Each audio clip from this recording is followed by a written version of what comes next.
So guys, welcome to Inter. कैसा लग रहा है? मतलब वैसा ही लग रहा है जैसा फाउंडेशन में लगता है कि कुछ अच्छा लग रहा है। पढ़ाई उतनी करनी पड़ रही है कि थोड़ी ज्यादा करनी पड़ रही है? ओ, अच्छी बात है, ये अच्छी बात है, ज्यादा करनी पड़ रही है। दोस्तों, I M C A Sagar Vijay वर्गी। I cleared माई सी ए इन 2015। तब से मैं प्रैक्टिस भी कर रहा हूँ। And I am a partner at B Shroff and company, जहां पर हम audit, income tax and GST का काम करते हैं। प्लस मैं तब से नाटा पे पढ़ा भी रहा हूँ। इवन इनफैक्ट पढ़ा तो मैं 2015 से भी पहले से रहा हूँ। 11-12 से मैंने स्टार्ट किया था यहाँ पे पढ़ाना। जब मैं खुद ही मैं इंटर में था उस टाइम पे, तब से मैंने पढ़ाना स्टार्ट कर दिया था। So I take income tax to CS executive student. फिर उनका जीएसटी भी मैं ही पढ़ाता हूँ। एंड आप लोगों को मैं एक खतरनाक सब्जेक्ट पढ़ाने जा रहा हूँ, जिसका कि नाम है EIS। Anyone know the full form? कि आईटी आईटी बोलते हैं ना, द एंटरप्राइज इंफॉर्मेशन सिस्टम। ये आपके सेकंड ग्रुप का सब्जेक्ट है। सब्जेक्ट नंबर 7th है। एंड इस सब्जेक्ट के साथ दो सब्जेक्ट होने वाले, एक तो एसएम होने वाला है और एक EIS होने वाला है। दोनों ही कितने नंबर के आते हैं? 50 और 15। ठीक है दोस्तों। फिर मैं पार्ट टाइम ट्रेडिंग भी करता हूँ। एंड मेरे दिल के बहुत करीब है वो चीज, है ना, स्टॉक ट्रेडिंग। सो ये दो ही काम मेरे को दिल से बहुत अच्छे लगते हैं, एक तो पढ़ाना और एक ट्रेडिंग करना। ठीक है। सो आज से हम चालू करेंगे EIS। लेकिन दोस्तों, मैं EIS चालू करने से पहले कुछ क्वेश्चंस के आंसर्स देना पसंद करूंगा, क्योंकि इस सब्जेक्ट के बारे में बहुत कुछ बातें लोगों ने सुनी होती है ना। सी क्या होता है अगर इस सब्जेक्ट को सही तरीके से अप्रोच ना करो, because this subject is going to be a different subject, जो आपके सारे सब्जेक्ट से एकदम ही क्या होने वाला है, अलग। सो इस सब्जेक्ट से रिलेटेड बहुत क्यूरियोसिटी रहती है। कुछ लोगों ने कुछ बातें सुनी भी होती है, तो वो बातें सही भी है या नहीं है। अगर इस सब्जेक्ट में प्रॉब्लम है तो क्या प्रॉब्लम है, अच्छाई है तो क्या अच्छाई है। आपने बहुत सारा सुना होगा कि थोड़े बहुत बच्चे फेल हो जाते हैं या फिर याद करना पड़ता है, रटना पड़ता है। तो ऐसी कुछ बातें मैं आप लोगों से आज डिस्कस करूंगा। पढ़ेंगे तो मैं लास्ट लास्ट में, बट हम एक अप्रोच डेवलप करेंगे। फिर मैं कैसे पढ़ाऊंगा आपको, वो सारी चीजें मैं आप लोगों को समझाने वाला हूँ। एंड यही आज का हमारा क्या रहेगा, एजेंडा। दोस्तों, एक क्वेश्चन जो मैंने बहुत बार फेस किया है कि क्या ये सब्जेक्ट डिफिकल्ट है। आपको क्या लगता है, क्या ये सब्जेक्ट डिफिकल्ट है? देखो, मेजोरिटी, बेटा प्लीज, पढ़ने के बाद पता चलेगा। देखो, मेजोरिटी, देखो, पढ़ने के बाद तो पता चल ही जाएगा कि सबसे इजी सब्जेक्ट यही है। पढ़ने के बाद पता चल जाएगा। लेकिन जो अभी सुना हुआ होता है, मैं उसकी बात कर रहा हूं। जब मैं पढ़ता था ना, तो सबसे डिफिकल्ट सब्जेक्ट कौन सा था मालूम है? यही। इससे डिफिकल्ट सब्जेक्ट कोई लगता ही नहीं था। उसका रीजन है, उसका रीजन था कि उस टाइम हम टेक्नोलॉजी फ्रेंडली नहीं थे। हमारे पास इंटरनेट की दुनिया से हम काफी दूर थे। हमारे पास स्मार्टफोन नहीं थे। हमारे पास डेस्कटॉप वगैरह होते थे, उस पे ब्रॉडबैंड होता था। अभी तो आप लोगों के पास तो 5G की बात चल रही है। हमारे पास तो 512 kbps की क्या आती थी, स्पीड आती थी। और बहुत बार तो घर पे इंटरनेट होता ही नहीं था। जिस दोस्त के पास इंटरनेट होता था ना, तो उससे हमारी दोस्ती सबसे अच्छी होती थी। एंड और एक्चुअली होता यह था कि जिस उस टाइम पे तो जिस पर्सन के पास इंटरनेट है, उसके घर वाले समझते थे कि ये तो बिगड़ा हुआ बच्चा है। लिटरली ये टाइप के लोग थे उस टाइम पे, कि इंटरनेट है मतलब भैया कुछ ना कुछ मस्ती करता ही होगा वो, है ना, लेकिन ये ऐसी सोच थी उस टाइम पे। तो इंटरनेट की दुनिया नहीं, मोबाइल फोन घर वाले दिलाते नहीं थे। तो भाई यार, टेक्नोलॉजी की दुनिया से हम काफी दूर थे। और जब इस सब्जेक्ट को कोई टीचर पढ़ाता था ना, तो हम अपनी रियल लाइफ से उसको कनेक्ट नहीं कर पाते थे। वो एग्जांपल दे रहा है ई कॉमर्स का। भैया ई कॉमर्स किया ही नहीं है। जब ई कॉमर्स किया नहीं, तो फिर कैसे हमको समझने में थोड़ी बहुत दिक्कत आएगी? नहीं, ई कॉमर्स की दुनिया में क्या रिस्क होती है, ई कॉमर्स की दुनिया में जो रिस्क होती है उसके कंट्रोल कैसे लगाए जाते हैं, भाई ई कॉमर्स ही नहीं किया तो फिर समझने में थोड़ी बहुत क्या होगी। देखो, मेरे अंदर से आता है। अब वो एकदम से मेरे को आएगा तो आएगा। अच्छा, थोड़ी सी वॉल्यूम कम कर लूंगा बॉस, है ना। I understand, I totally understand. वो क्या होता है कि थोड़ा इसलिए रखना पड़ता है पहले, कि किसी को नींद आ रही है तो उसकी नींद खुल जाए। इट्स लाइक, तो अब देखो बॉस, आप लोगों ने इंटरनेट की दुनिया काफी देखी है। आप इंस्टाग्राम यूज करते हो, आप फेसबुक यूज करते हो, आप ऑनलाइन परचेसिंग करते हो, जोमेटो पे चीजों को क्या करते हो, ऑर्डर करते हो। सोशल मीडिया से कनेक्टेड हो, बहुत सारी बातें आपको टेक्नोलॉजी के बारे में पता है। एंड दोस्तों जब हम यहाँ पढ़ेंगे तो आप उसको अपने पर्सनल लाइफ से भी क्या कर पाओगे, चीजों को कनेक्ट कर पाओगे। यहाँ पे कोई कोडिंग थोड़ी सिखाने जा रहे कि यार भैया कि कोड कैसे किया जाता है या फिर ऑल दोस थिंग्स, वो सब कुछ भी नहीं है। पहले का कंटेंट थोड़ा डिफिकल्ट हुआ करता था, क्योंकि पहले सिखाते थे प्रिंटर के अंदर क्या है, प्रोसेसर के अंदर कैसे काम होता है, ये कीबोर्ड कैसे काम करता है, कीबोर्ड के अंदर क्या है ऐसा जो ये अपन यहाँ प्रेस करते तो वो इनपुट देते। भाई ये सब बातें चार्टर्ड अकाउंटेंट के लिए जरूरी नहीं थी। आज से 4-5 साल पहले कोर्स चेंज कर दिया बॉस, ठीक है। अपन से रेलेवेंट चीजें रखी, तो डिफिकल्टी ऑलरेडी क्या हो गई, कम हो गई। एंड दूसरी चीज, आप टेक्नो फ्रेंडली हो, एंड यहां पर हम जो भी करेंगे उसको हम प्रैक्टिकल लाइफ से क्या कर सकते हैं, कनेक्ट कर सकते हैं, तो आपको समझना और ज्यादा क्या हो गया, आसान। तो आप जो सुनते हो डिफिकल्ट है डिफिकल्ट है डिफिकल्ट है, ये उन लोगों के लिए डिफिकल्ट है जो काफी पुराने स्टूडेंट्स रहे होंगे। एंड फिर वहां से देखो, एक बात याद रखना, अगर एक बार एक नेगेटिविटी चली आती है ना, तो फिर वो कंटिन्यू क्या होती है, चलती रहती है ना। पॉजिटिविटी को फैलने में थोड़ा सा क्या लगता है, टाइम लगता है, लेकिन नेगेटिविटी तो एक बार में क्या हो जाती है। मतलब आप देखो, दो दोस्त थोड़े से नेगेटिव विचार वाले, तो उनकी दोस्ती क्या हो जाएगी, जल्दी हो जाएगी। लेकिन एक पॉजिटिव विचार रखता है और एक नेगेटिव रखता है, या दोनों ही पॉजिटिव है, तो दोनों में थोड़ी बहुत दोस्ती में क्या लगेगा, टाइम लगेगा। तो वो चीज होती है। सो आप ये अपने मन से निकाल दीजिए। Literally I am telling you, 7 दिन बाद अपन इस बात को फिर एड्रेस करेंगे कि क्या ये आपको डिफिकल्ट लगता भी है या नहीं लगता। मैं सबसे डिफिकल्ट टॉपिक से स्टार्ट करूंगा, सबसे डिफिकल्ट चैप्टर से स्टार्ट करूंगा। एंड अगर वो आपको आसान लग गया ना, तो आपको पूरा ईआईएस क्या लगेगा, आसान लगेगा। डिफिकल्ट पहले था, अब नहीं है। फिर कुछ बच्चों ने सुना होगा कि यार इस सब्जेक्ट में रटना पड़ता है। क्या ये है क्या ऐसा, क्या इस सब्जेक्ट में रटना पड़ता है? जी हाँ दोस्तों, इस सब्जेक्ट को क्या करना पड़ेगा, रटना पड़ेगा। ये आप कान खोलकर सुन लीजिए, आपको रटना पड़ेगा। आप अपने मन से पॉइंट नहीं लिख पाओगे दोस्तों, आपको वही पॉइंट लिखने पड़ेंगे जो कहां दिए हैं, मॉड्यूल में। अगर मॉड्यूल के दिए हुए पॉइंट्स लिखोगे तो मार्क्स मिलेंगे, अगर मॉड्यूल में दिए हुए पॉइंट्स नहीं लिखोगे तो दोस्तों आपको बिल्कुल भी क्या नहीं मिलने वाले हैं, मार्क्स नहीं मिलने वाले। सर ऐसा क्यों किया इंस्टीट्यूट ने? ऐसा इसलिए किया कि यार वो चाहते हैं कि पासिंग परसेंटेज को एक एक्सेप्टेबल लेवल पर क्या किया जाए, मेंटेन किया जाए। तो उनने सब्जेक्ट को थोड़ा टारगेट करा कि भैया यहां पर थोड़ा याद करो, और इससे आपकी प्रैक्टिस भी होगी। कल से कोई क्लाइंट आपसे इनकम टैक्स के सेक्शन पूछ लेगा, बोले हम रटते थोड़ी है, हम क्यों रटेंगे, आपको याद ही नहीं, उसको इनकम टैक्स का कोई सेक्शन याद नहीं, कोई पॉइंट याद नहीं। भैया अगर ये रट सकते हो तो फिर तो इनकम टैक्स, अपना कंपनी लॉ और ये सारा जीएसटी वीएसटी तो और ज्यादा क्या हो जाएगा, आपके लिए आसान हो जाएगा। वो भी रटने की तुम्हारी कैपेबिलिटी क्या हो जाएगी, डेवलप हो जाएगी। सो आपको पॉइंट्स, एवरीवन पॉइंट्स आपको क्या करने पड़ेंगे, जो मॉड्यूल में दिए हैं वो ही लिखने पड़ेंगे। सर क्या अंदर का एक्सप्लेनेशन, देखो मैं जो जो प्रॉब्लम्स आती है मैं पहले दिन ही एड्रेस कर देता हूं। क्या सर अंदर का मैटर भी सेम लिखना पड़ेगा?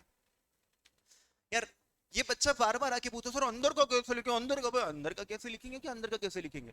आप मुझे बताओ, क्या अंदर का भी रट सकते? क्या क्रिशो, क्या तुम लोग की यहाँ बुक रखोगे, पूरा घुसड़ दूंगा तुम्हारे माइंड में और एक एक लाइन तुम छाप के आ जाओगे? इम्पॉसिबल। अंदर का कोई भी इंसान क्या करता है, समझ के लिखता है। तो जो बाहर के मेन पॉइंट्स होते हैं ना दोस्तों, वो बाहर के मेन पॉइंट्स आपको क्या करने हैं, सेम लिखने हैं, और अंदर का क्या करना है, समझ के लिखना है।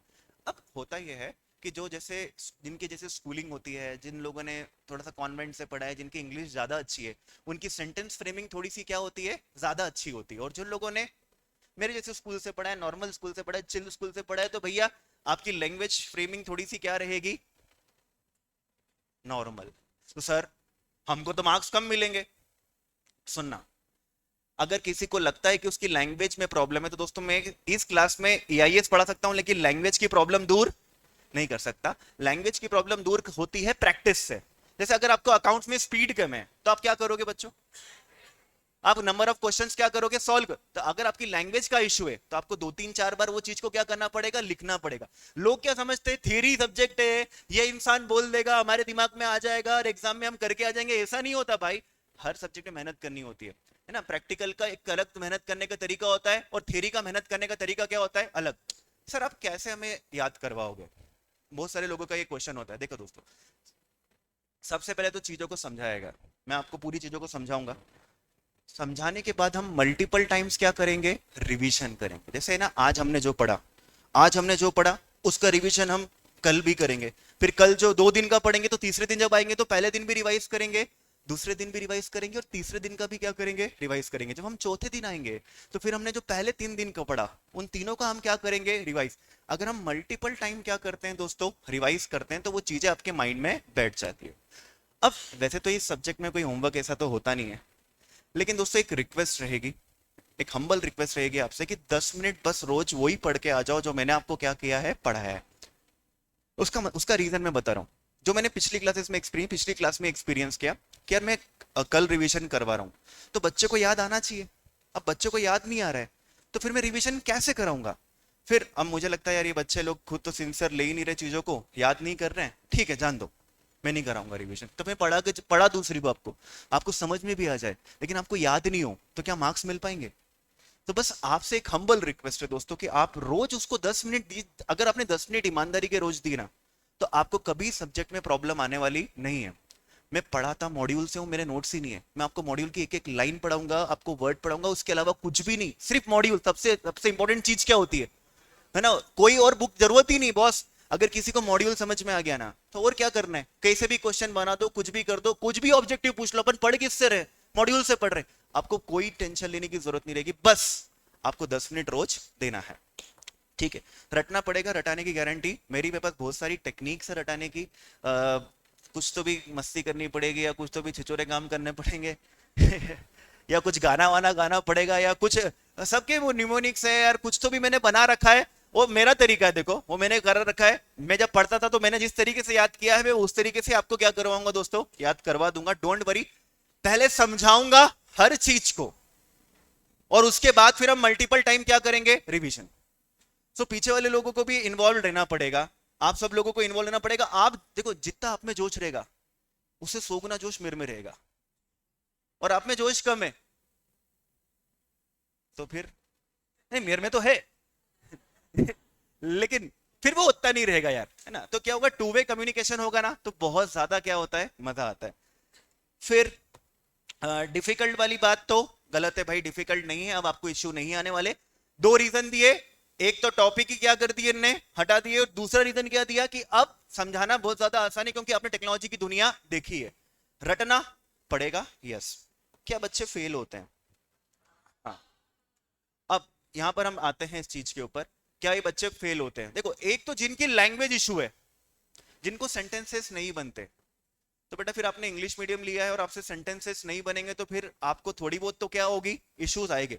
मैं क्या करता हूं, देखो मैं ना कैसे पढ़ाता हूं, बाहर का पॉइंट तो समझाया, अंदर जो पैराग्राफ लिखा है या जो अंदर आपको समझ में आ जाएगा अभी के अंदर जो सेंटेंसेस है ना उसके भी जो कीवर्ड्स होते हैं, मतलब अंदर सेंटेंस के भी जो क्या होते हैं कीवर्ड, मतलब कोई उस नेक्स्ट लेवल पे जाता नहीं है, जब भी पढ़ाएगा तो बाहर का पॉइंट समझा देगा, लेकिन मैं अंदर के कीवर्ड्स को भी क्या करता हूं, एक्सप्लेन करता हूं। जैसे अगर मैं कोई वर्ड एक्सप्लेन करूंगा वायरस, तो वायरस आपको बात याद रहेगी, लेकिन वायरस के अंदर कोई 2 मेन वर्ड ऐसे होंगे जिससे सोचकर आप क्या बना सकते हो, सेंटेंस। मैं वो भी आपको याद कराने की कोशिश करूंगा, बट आपको क्या करना पड़ेगा याद। बट हाँ, सेंटेंसेस बनाने किसको पड़ेंगे, आपको।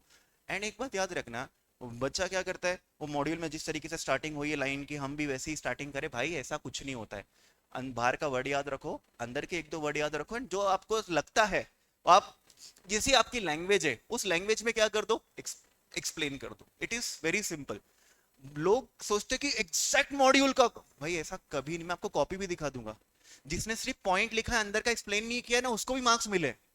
तो आप सोचो पॉइंट लिखा और अंदर का थोड़ा भी एक्सप्लेन करोगे और अपनी ही लैंग्वेज में कर दोगे तो भी आपको क्या मिलेंगे, मार्क्स मिलेंगे। देखो 4 नंबर का क्वेश्चन है, थोड़ा 19-20 रहेगा तो आपको 2-2.5 नंबर मिल सकते हैं, ठीक है। दैट अगर आपने पूरा ही सही लिखा तो यू कैन स्कोर 4/4, यहाँ पर पूरे नंबर दिए जाते हैं, है ना। और यही चीज हमको फॉलो करनी है। कुछ क्वेश्चंस तो बेटा क्लास में आपको इतने अच्छे से याद हो जाएंगे, इतने अच्छे से याद हो जाएंगे, मतलब आपको ज्यादा उस पर मेहनत करनी नहीं पड़ेगी। कुछ क्वेश्चंस ऐसे होंगे जिसपे थोड़ा बहुत आपको भी क्या करना पड़ेगा, वर्क करना पड़ेगा, उसकी लैंग्वेज इंप्रूव कर ली तो फिर पेपर क्या लगेगा, काफी आसान।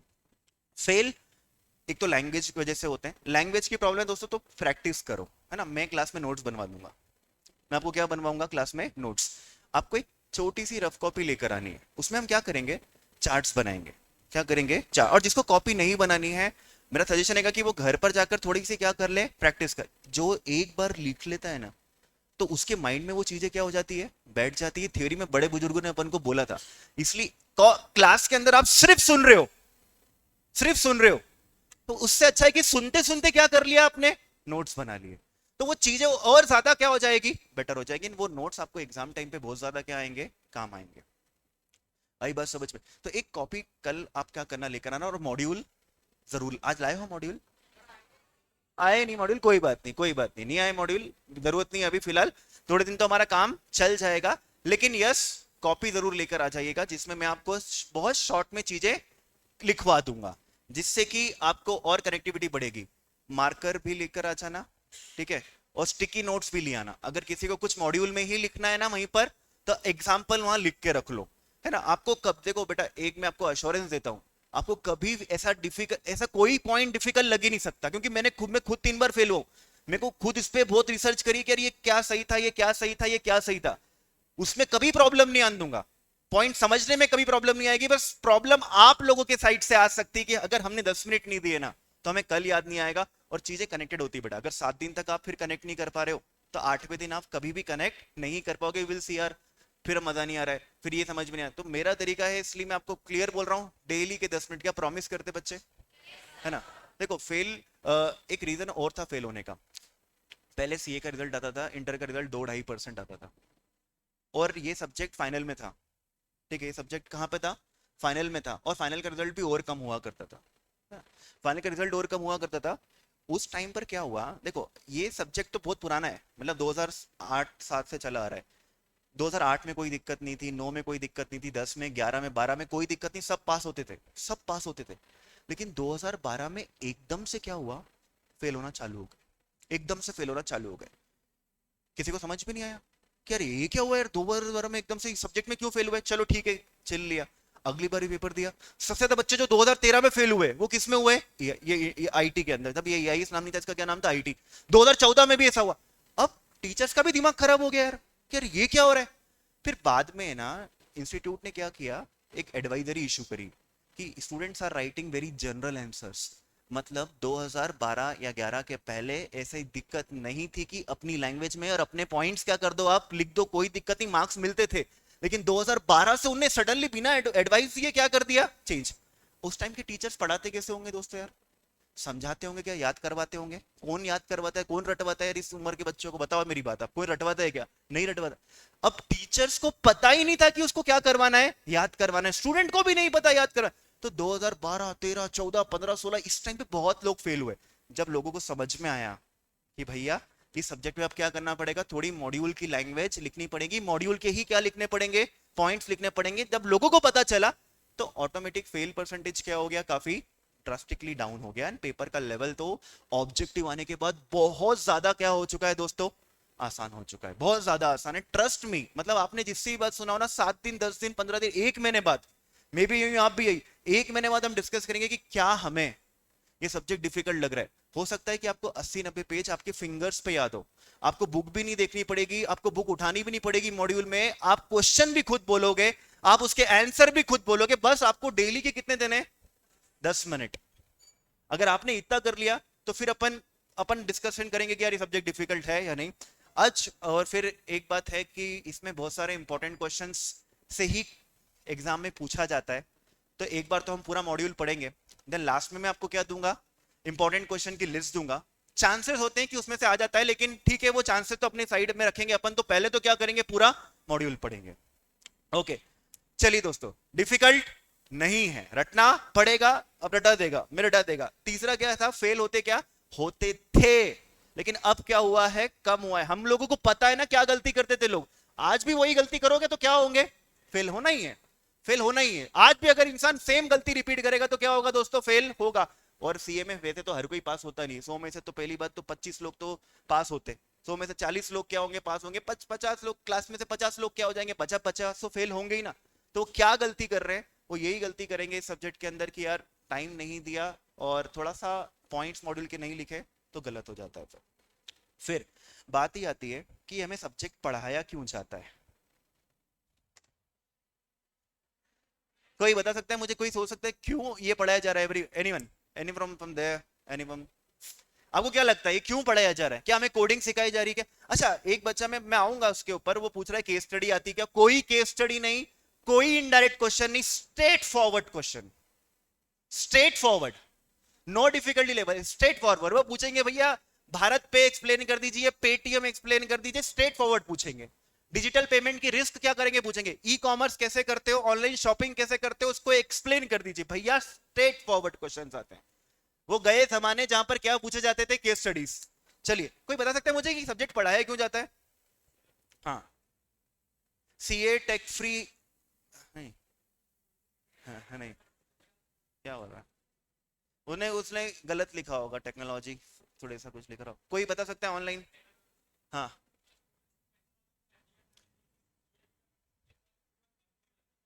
हाँ, देखो एक तो उन्हें ये दिया कि हम टेक्नोलॉजी के जमाने में जी रहे, और हमें टेक्नोलॉजी ही नहीं पता होगी, तो फिर कैसे काम चलेगा? आज की तारीख में मैनुअल अकाउंटिंग ज्यादा हो रही है कि कंप्यूटर का यूज ज्यादा हो रहा है? ठीक है, अच्छा कंप्यूटर का यूज करना अच्छा तो होता है, लेकिन उसकी एक प्रॉब्लम होती है। टेक्नोलॉजी आती तो है, खुशहाली तो लाती है, लेकिन रिस्क भी लाती है। क्या करती है? रिस्क भी लाती है। और रिस्क को कम करने के लिए क्या लगाने पड़ते हैं? कंट्रोल। क्या लगाने पड़ते हैं? ये सब्जेक्ट क्यों पढ़ाया जाता है मालूम है? कि आपके सिस्टम्स को क्या है, रिस्क है, और कौन कौन से रिस्क, और वो रिस्क कैसे, बीइंग एन ऑडिटर आपको क्या होना चाहिए, पता हो। आपको बिल्डिंग से रिलेटेड रिस्क पता होगी कि बिल्डिंग के साथ क्या प्रॉब्लम हो सकती है, बिल्डिंग के साथ क्या फ्रॉड हो सकते हैं, तो क्या आपको सिस्टम के साथ पता नहीं होना चाहिए? आज की तारीख में जो इंफॉर्मेशन जनरेट की जा रही है, P&L बैलेंस शीट बनाई जा रही है, उसमें किसका यूज हो रहा है? हार्डवेयर का यूज हो रहा है, सॉफ्टवेयर का यूज हो रहा है, तो बेटा डेटा भी होता है इसके अंदर। सबसे इंपॉर्टेंट चीज, सबसे इंपॉर्टेंट एसेट आज की तारीख में आप बोलोगे तो मैं क्या बोलूंगा? भाई डेटा है। आप बताओ, डेटा के बेसिस पर अच्छा डिसीजन ले सकते, ले सकते? सबसे महंगी एसेट क्या है? डेटा। दोस्तों अगर डेटा ही प्रोटेक्ट नहीं किया तो फिर, अगर हमारे लेक्चर्स हमको हम प्रोटेक्ट नहीं करें तो बैंड बच सकती नहीं बच सकती? है ना? हो सकता है कि भैया एक बार अगर लीक हो गए, एक बार अकाउंट्स लीक हो गया, और एक बार कुछ भी चीज लीक, तो भैया फिर तो कोई चेंज होता नहीं अकाउंट्स में इतना कुछ, तो फिर तो खेल क्या हो जाएंगे, खत्म हो जाएंगे। तो भैया information and data are the most important thing. ये कैसे इनको रिस्क हो सकती है, कैसे इनको बचाया जा सकता है, वो यहाँ पढ़ाया जाता है। अब आप सोचोगे कि सर यहाँ पर हमको ये बताएंगे वायरस ये वो, भैया ये सिर्फ एक लाइन होगी या एक सेंटेंस होगा वायरस। अच्छा, आप लोग भी दिन भर टेक्नोलॉजी का यूज कर रहे हो, आप लोग भी इंफॉर्मेशन जनरेट कर रहे हो, ये आपका फोन है, इंफॉर्मेशन सिस्टम है, इसको क्या क्या रिस्क हो सकती है? हाँ, वायरस, चलो ठीक है वायरस भाई, और क्या हो सकती है?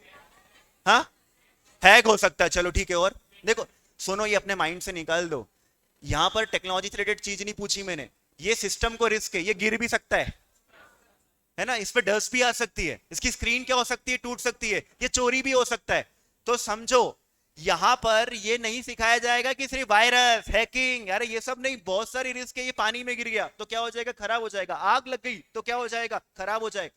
तो ऐसी कौन कौन सी रिस्क है यार? इतना छोटे ये इससे सिस्टम, तुम्हारा फोन जिसमें कुछ नहीं, दो चार फोटो वीडियो होंगे और तुम्हारी चैट होगी, और क्या ही होगा? इसको कवर लगा के रखते, इसको लेमिनेट करके रखते, इस पे पासवर्ड लगा के रखते।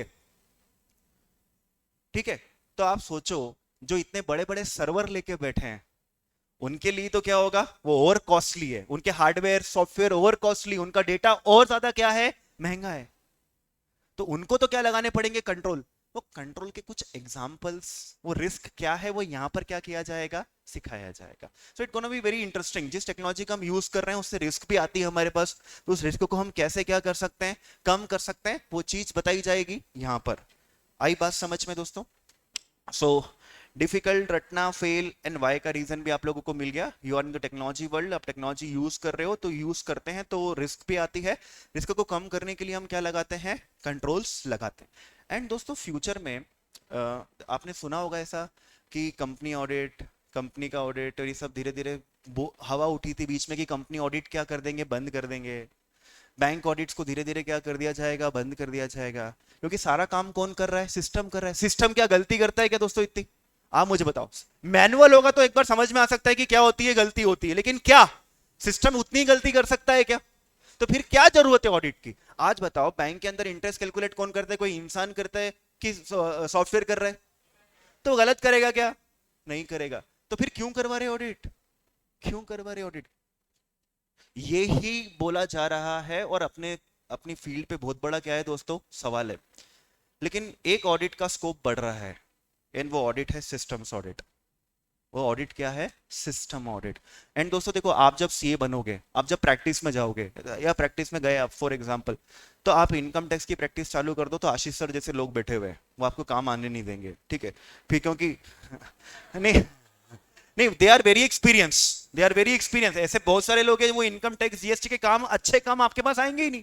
आप चिंदी काम करते रहोगे, रिटर्न भरते रहोगे, ये करते रहोगे, तो उसमें पैसा नहीं है भाई। लेकिन जितने ये पुराने लोग हैं ना, इनको सिस्टम ऑडिट नहीं आता है, और इनको सिस्टम ऑडिट सीखने में भी क्या लगेगा? मेहनत। और इनको एक एग्जाम और होती है डीसा, ठीक है? वो डीसा क्वालिफाई करनी पड़ती है, ठीक है? तो उसके बाद ही इंस्टीट्यूट ही ऑर्गेनाइज करवाता है, और डीसा क्वालिफाई करना पड़ता है, उसके बाद ही वो लोग क्या कर सकते हैं? सिस्टम ऑडिट कर सकते हैं। अब हम अपन लोग डीसा करेंगे तो बहुत इजीली क्या करते हैं? क्रैक कर सकते हैं, ठीक है? मैंने डीसा कर रखा है, तो अपन क्या कर सकते हैं? क्रैक कर सकते हैं। मुझे पता है बहुत ही आसान है। लेकिन जो लोग, मैं आज भी देखता हूं, कम से कम 15 साल से एक बंदा अटेम्प्ट दे रहा है, वो नहीं कर पा रहा है डीसा क्लियर। उसको सिस्टम ऑडिट मिलेगा ही नहीं उसके बिना। सिस्टम ऑडिट मतलब हार्डवेयर सॉफ्टवेयर का। अच्छा, आप बोलोगे सर हार्डवेयर बनाना है, सॉफ्टवेयर बना, अरे भाई नहीं बनाना है रे। हार्डवेयर के अंदर, सॉफ्टवेयर के अंदर एंटीवायरस है कि नहीं, ठीक है? हैकिंग से रिलेटेड कोई कंट्रोल है कि नहीं, पानी से बचाने के कंट्रोल है कि नहीं, फायर से रिलेटेड कंट्रोल है कि नहीं। तो भैया आपको ये थोड़ा बहुत देखकर क्या करना है? सामने वालों को एडवाइस देनी होती है। डेटा डेटा के लिए कंट्रोल, डेटा के लिए कोई कंट्रोल बता सकता है? सिंपल सा कोई बता सकता है, सोच सकता है कि डेटा पे क्या कंट्रोल लगाते हैं? आप भी लगाते हो यार। हाँ, एक तो पासवर्ड, चलो ठीक है भाई, पासवर्ड सब बोलेंगे। बैकअप, अपने फोटो का रखते ना, चिंदी फोटो का बैकअप तुम गूगल ड्राइव पे रखते नहीं रखते? तो फेसबुक वाले अपने डेटा का बैकअप रखेंगे नहीं रखेंगे? रखेंगे। ऐसा कंट्रोल बैकअप करते कि नहीं करते? पासवर्ड उनके पास है या फिर नहीं है? पासवर्ड कोई सा भी लगा सकते क्या? नहीं, स्ट्रांग होना चाहिए। तो भैया वो स्ट्रांग पासवर्ड के क्राइटेरिया मीट करता भी है या फिर नहीं करता? कि बहुत सिंपल बातें यहाँ पर क्या करी जाती है? सिखाई जाती है। बस स्टूडेंट्स क्या होता है कि कनेक्ट नहीं कर पाता, याद नहीं रख पाता, तो चीजें फिर उसको ऐसा लगता है कि यार यार ये मैं तो भूलता जा रहा हूँ। अपन रेगुलर रिवीजन करेंगे, हो सकता है कि 100 पेज पढ़ने के बाद आप 100 पेज भी बोल पाओ। मुझे आज तक ऐसी क्लास तो नहीं मिली है कि जो कंटिन्यू 100 पेज मेरे साथ बोल पाए। एक बैच थी 2018 की, 2018 की बैच थी, एंड वाज ब्रिलियंट बैच। वो 84-85 पेजेस तक गए थे मेरे साथ एक फ्लो में। मतलब मुझे भी नहीं रुकना पड़ा था, मतलब कभी कभी मैं रुक रहा था कि गला दुख रहा है, but they were not stopping. वो बैच का लेवल आज तक नहीं। हो सकता है कि वो बैच, ये एआईएस वैसे भी this time going to be the last one, तो हो सकता है कि आप लोगों की बैच वो हो जाए जो मतलब मेरा एक सपना पूरा कर दे कि 100 पेज बिना देखे क्वेश्चन के साथ, और क्या बोले? आंसर भी बोले। Are you ready for it? है ना? ठीक है, ओके, देखते हैं क्या है, कितना जोश है आपका। जोश कम तो नहीं होता थोड़े थोड़े। अब दोस्तों, हमें पढ़ना क्या क्या रहेगा? तो टोटल मिला के 5 चैप्टर्स है, बस 5 चैप्टर और 500 पेज। 5 चैप्टर और 500 पेज मात्र। और आता कितने का मालूम है? 60 नंबर का।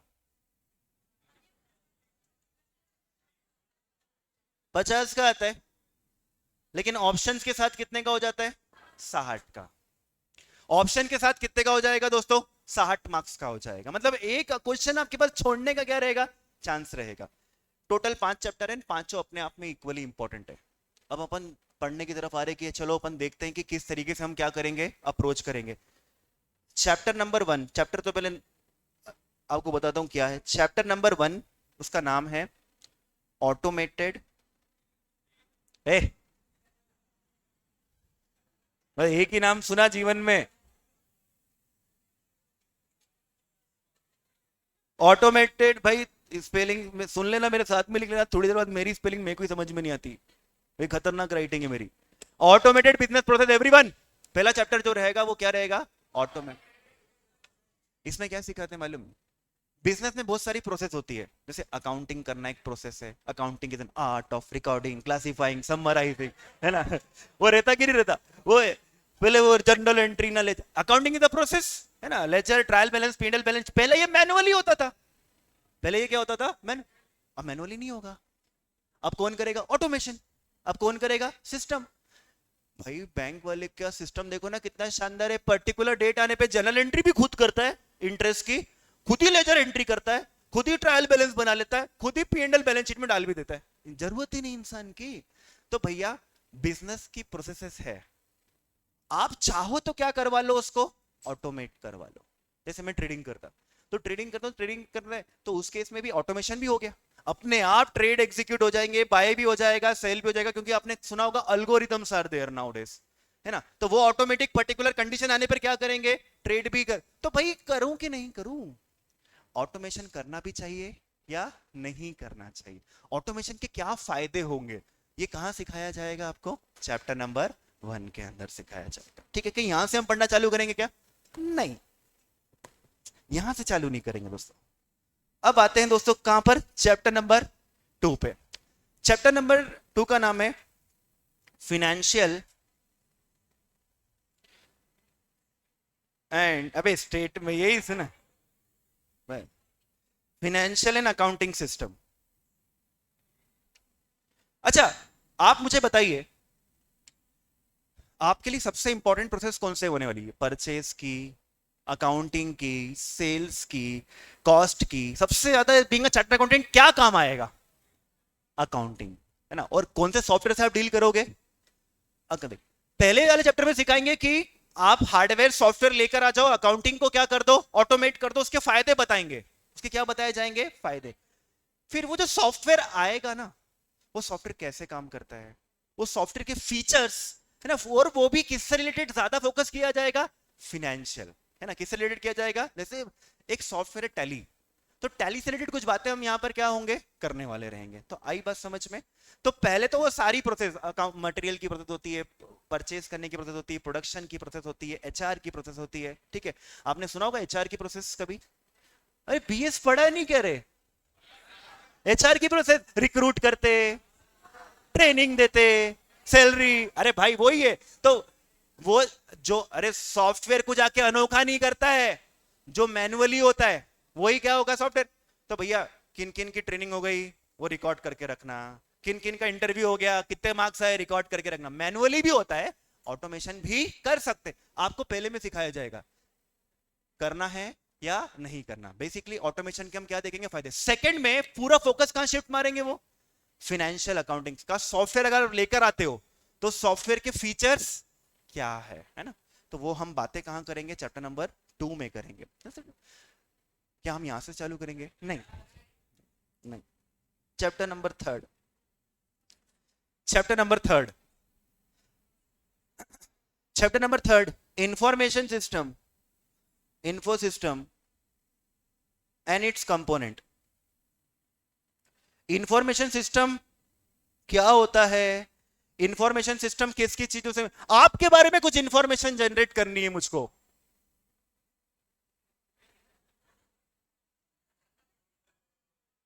किसी का भी फोन ले लूं मैं, उसके बारे में बहुत कुछ भविष्यवाणियां कर सकता हूं, क्या मानते नहीं मानते, हाँ हाँ ठीक है।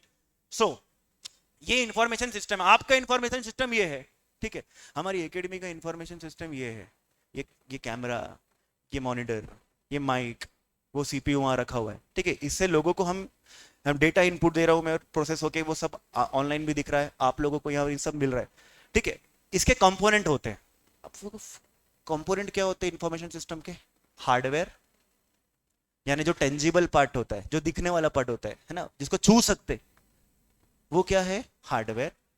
सॉफ्टवेयर क्या होगा, सॉफ्टवेयर। तो जनरली एक हार्डवेयर कंपोनेंट्स होते हैं, सॉफ्टवेयर क्या होते हैं, कंपोनेंट होते हैं। इसके अंदर क्या होता है, डेटा, तो डेटा भी क्या है, कंपोनेंट। इंटरनेट वो भी क्या है, कंपोनेंट।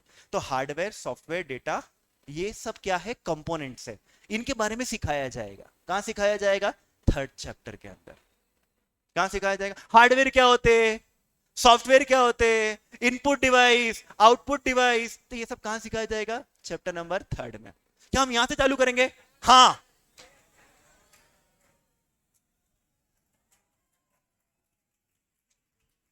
इस चैप्टर का नाम बदल रहा हूं मैं, इस चैप्टर का नाम बदल रहा हूं दोस्तों। एक्चुअली यहां पर तो 2-4 पेज में ही, यहां 2-4 पेज में ही हार्डवेयर सॉफ्टवेयर बताए, बाकी पूरे टाइम बताया है कंट्रोल्स। जीवन में सबसे इंपॉर्टेंट चीज क्या होती मालूम है, कंट्रोल, है ना। मतलब मस्ती करो लेकिन ग्रैंड मस्ती नहीं, है। तो कंट्रोल हर चीज में क्या होना चाहिए, कंट्रोल। इस चैप्टर से आपको यह शिक्षा मिलेगी कि आप कैसे कंट्रोल लगा सकते हैं।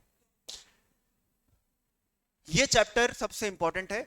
लास्ट क्लास में तो मैंने आज तक हर क्लास में सबसे डिफिकल्ट ये, सबसे लेंथी ये, जिसको ये आ गया तो कुछ भी आ जाएगा, पूरे यही इसमें कोई डिफिकल्टी नहीं होगी। मैंने लास्ट क्लास में ये चालू नहीं किया भाई, क्योंकि क्लास में कोई दिखी ऐसी नहीं थी कि वहां से अपन चालू कर सकते हैं। ठीक है, I started with the easy one.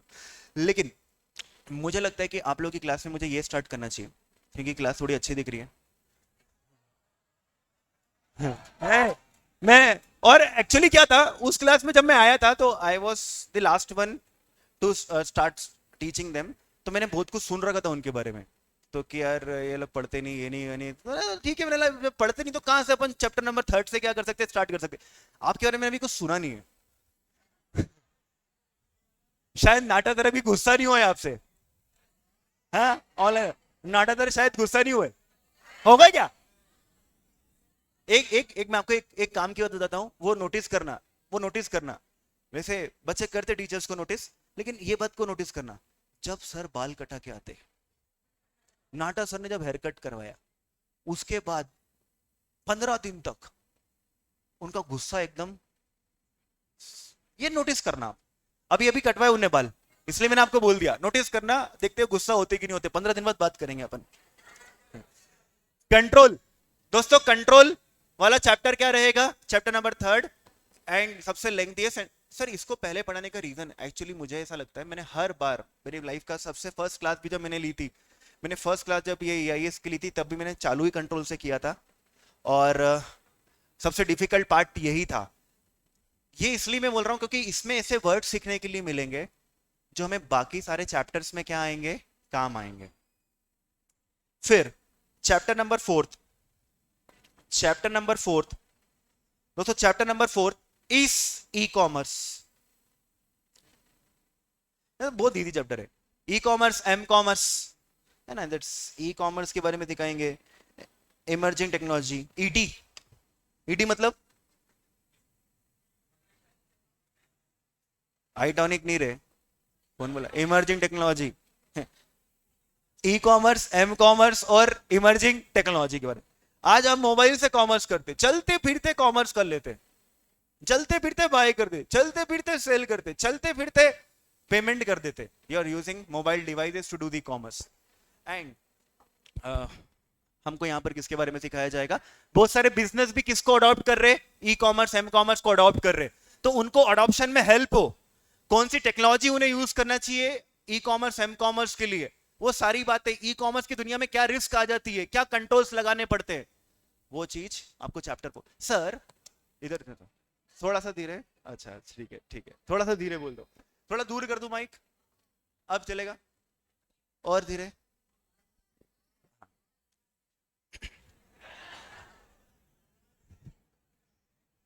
सुनो सुनो ना यार, e commerce, m commerce, emerging technology, मैं क्या भुला दिया, मैं क्या बोल रहा था यार, छोड़ो, अब याद आएगा जब बोलूंगा।